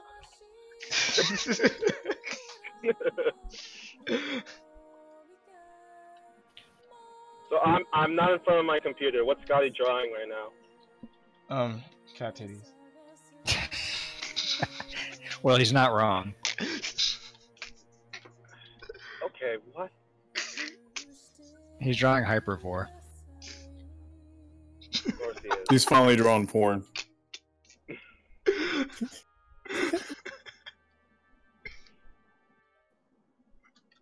I finally caved in. He finally took my commission to do like water sports inflation vor. Oh my god. What is with that combination? Water sports inflation board. Water sports. Wait. Say it again. Water sports something for what? No, Inflation. Oh. You know, I've been emailing him every day since the day I met him, and he finally gave in. He finally became a Fur Affinity user. You know, yeah, that's where I got that. I thought back to looking through the tags for Fur Affinity, and I was like, okay, water sports, that's a new one. that's a new one. Yeah, that's precisely why people make fun of us furries. It is. It seriously is. Yeah. Oh my god. Do you guys know about the story of Billy Bottles? No, I don't know that one. Okay, so as soon as Brian started laughing, I just started busting up too. Billy Bottles is like really weird guy that bugged like every artist. Like he's been he's like a gem, right? He's very rare. He'll come every now. He'll pop every now and then in the street, and he popped up. The first time he showed up, like I saw him and he was talking about Rose and my character Rose, and he's about how much he liked her and whatnot. I was like, okay, I'm glad you like my character. And then like out of nowhere, he's like, you draw her like on the toilet. I was like, huh? And then he started getting like really specific. He started getting very, very specific. So he was like, I want her on the toilet, and like I want Blue, like her Blue's like her little companion, like her amorphous Jill like companion. So I want Blue handing her toilet paper while her ankle, while her pants are around her ankles. Like that was just like the same request every time. And I was like, no, I'm not gonna draw this. What did he say about the toilet paper? Yeah, he's like he wanted Blue. He wanted Blue to hand her toilet paper while she's leaning forward, and he got very specific. He's like, he wanted her pants and her underwear to be around her ankles, like while she's on the toilet. I'm like, okay. So now I'm like visualizing. I don't want to visualize my character on the toilet. It's like stop. So then then he'll ask the question once, and then like he'll leave. Like so then I wouldn't see him. Like after I said no, and then he would come back like months later, like. He'll start talking and like, oh boy, Billy Bottles, and then like I recognize his name, and then he was like, it'll be like a regular conversation, and all of us it was like randomly leading to but then it'd be really nice if she was in the toilet though. Like, oh, wait. So he didn't Okay, even. Scotty, I have an It's like, important question for bruh, you. I know Do you want the roll over or under? Hey, there's a difference. Ask him that next time. Oh, I know. haven't seen him in a while because actually like because he got banned. he got didn't banned. Yeah, he got banned from Fur Affinity and Deviantart. Like I Wow. randomly like visited his That's saying profile. something. Like he got banned, and like that happens. And then like, but the last time I heard of him was like I recently did like. I kind of regret drawing this picture, but at the same time I don't because like everyone loves it. Like I was like I drew Crystal like one getting toilet paper from Fox. You know what I mean? Like, Did you get the like, comment, or favorite from him? I did. He commented on it. He found it immediately, and like, and then he said, see, I know you can do it. See, I don't know why you were so scared. Like this, first of all, I did like. I find it so funny because I'm like, yo, you never requested this. You always requested Rose specifically every single time. So like, so I feel like he was confusing me with another artist. So he must be asking someone else. Like, so that he was on Chao-san, who's a furry artist who writes a comic called Las Lindas, and he was also asking him the same question. But it wasn't Rose. It was Chao's character, like Linda or whatever, Mora, I think that's her name. Like, he asked her to do this same thing. Like you draw her onto. I want Minos giving her toilet paper with her panties around her ankles. I'm like, you know, like the same scenario for different characters. So I was like, bro, go jump up, Exactly the conversation I want to hear right now. That's the story of Billy Bottles, and it's great. It's so specific and like it's so weird because it's the same thing every time. I used to give him a hard time. I swear. Yeah, Brian was giving him a really hard time. As soon as he asked the question, Brian would go off and he'll leave. He would leave anyway because after you say no, he would leave. But but if he didn't leave, I'll ban him because I told him stop asking me these questions, and eventually I banned him. Because it was such a weird person. Like who asked for toilet pictures and whatnot? That's some weird shit. So I was like, nah, bro, you get the fuck out of here. It is so funny because like D-Nader, he told me he's like you should fulfill his request, but it should be like a toilet sitting on Rose. And I was like, that might set him off even more. Oh my god! Like that'll be the next step. What if that opens his eyes to a new fetish? That sounds horrifying. All right, well, oh my God. I hate to do it, but I gotta go to sleep. All right, yeah, I actually gotta end the stream. Soon anyways, I gotta take my sister home. And, But so far, the sketch you got is looking real nice though. Yeah, I'm liking it so far. So it should actually be done tonight. I'm actually my sketches are no longer coded now because I'm working on so much stuff. So it's like now my sketches are just. Like, that's fine. Okay, I just want to let all my patrons know that's the case now. Like they're not gonna be colored. But, yeah, that's cool. Since you're working on the comic. Yeah. Yeah, that's fine. Wait! I heard Shock trying to say something.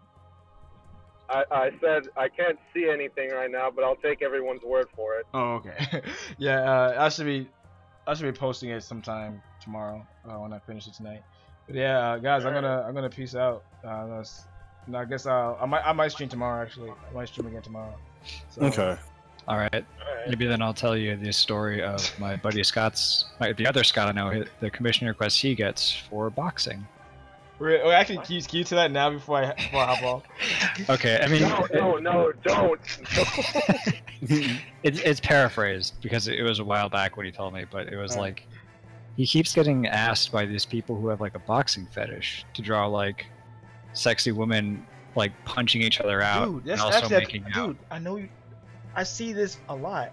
But does he know the specific? Does he know the name of the guy that's asked that asked this?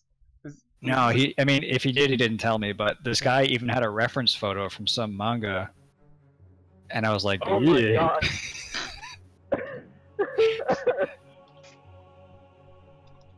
And this fetish is actually pretty popular. Like I don't know if it's popular with the same guys. I've seen plenty of pictures of like women boxing, like sexy women boxing and knocking each other out. Like, I've seen Plenty of pictures like that.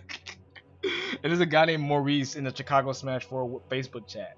Like, and we saw on his profile picture like nothing is but it's these boxing women. So I was wondering if that was him, or it was just that popular. But I find it interesting that you bring that up. Jesus God. Yeah, it's funny because it's one of those things that like I've seen it trip up other artists who didn't know about it.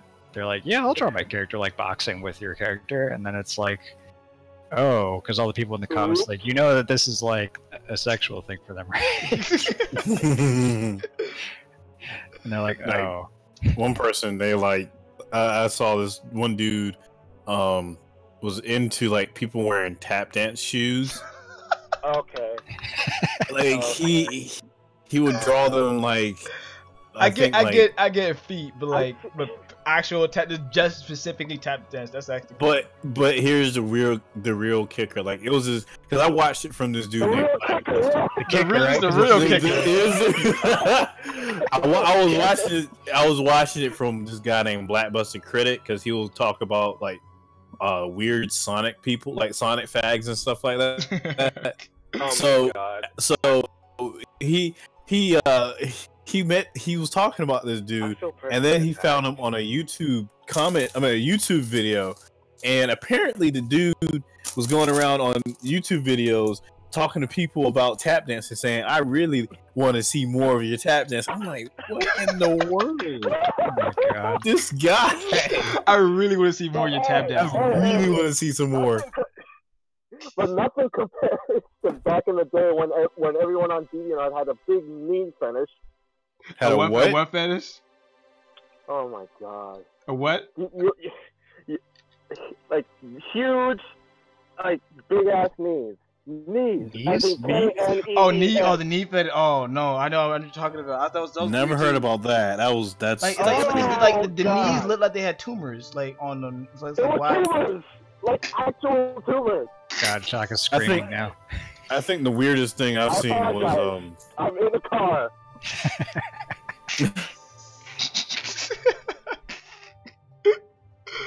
Oh my God, the knee fetish. I remember that one. Oh my God. like the weirdest thing I've seen was that Twisted comic. That was the weirdest. Yeah, the roller coaster fetish. That I'm curious to see I think I heard about that. Yeah, I was curious to see how deep the rabbit hole goes in that comic, but I didn't really get too far into it. I just looked and I was like, no, I'm not gonna. But that crap was so weird. Huh? Me and Brian were roasting one stream years ago when he first told me about the roller coasters. And like, yeah, that was a fun stream. Yeah, I told him about it, and then we just kept reading stuff about it. Like that was crazy. Yeah, that was a fun stream. The strangest one I've seen was like tail detachment. So all these comics about this like really badly drawn cartoon cat like having his tail like pulled off or something, or it just coming off, and I was like, what the hell? What? I'm having a hard time trying to understand it here, but it's just the tail getting removed. That's it. Yeah, the tail like getting pulled off. Just the tail getting and that's pulled like off. that's the thing. I'm not even sure why I'm even surprised anymore. It's just one of those things that was so like esoteric. I had trouble grasping like how did this happen? Like what am I looking at here? How'd you get this way? How did you get this far? What wires got crossed to make this the thing that's like you're really into? The tail's detached. Oh my god. Okay, so now that we all shared our stories, now it's time to hop off because we'll be roasting people all night. Yeah, I gotta go. All right, guys. I'm done. Peace. All right, see you, guys. Scotty. All right, see you guys later. All right, guys, I'm gonna hop off the stream. Thanks for sticking around. I might stream tomorrow, and I still got some stuff to work on. So probably same time, 5 o'clock. There you go. See you guys later.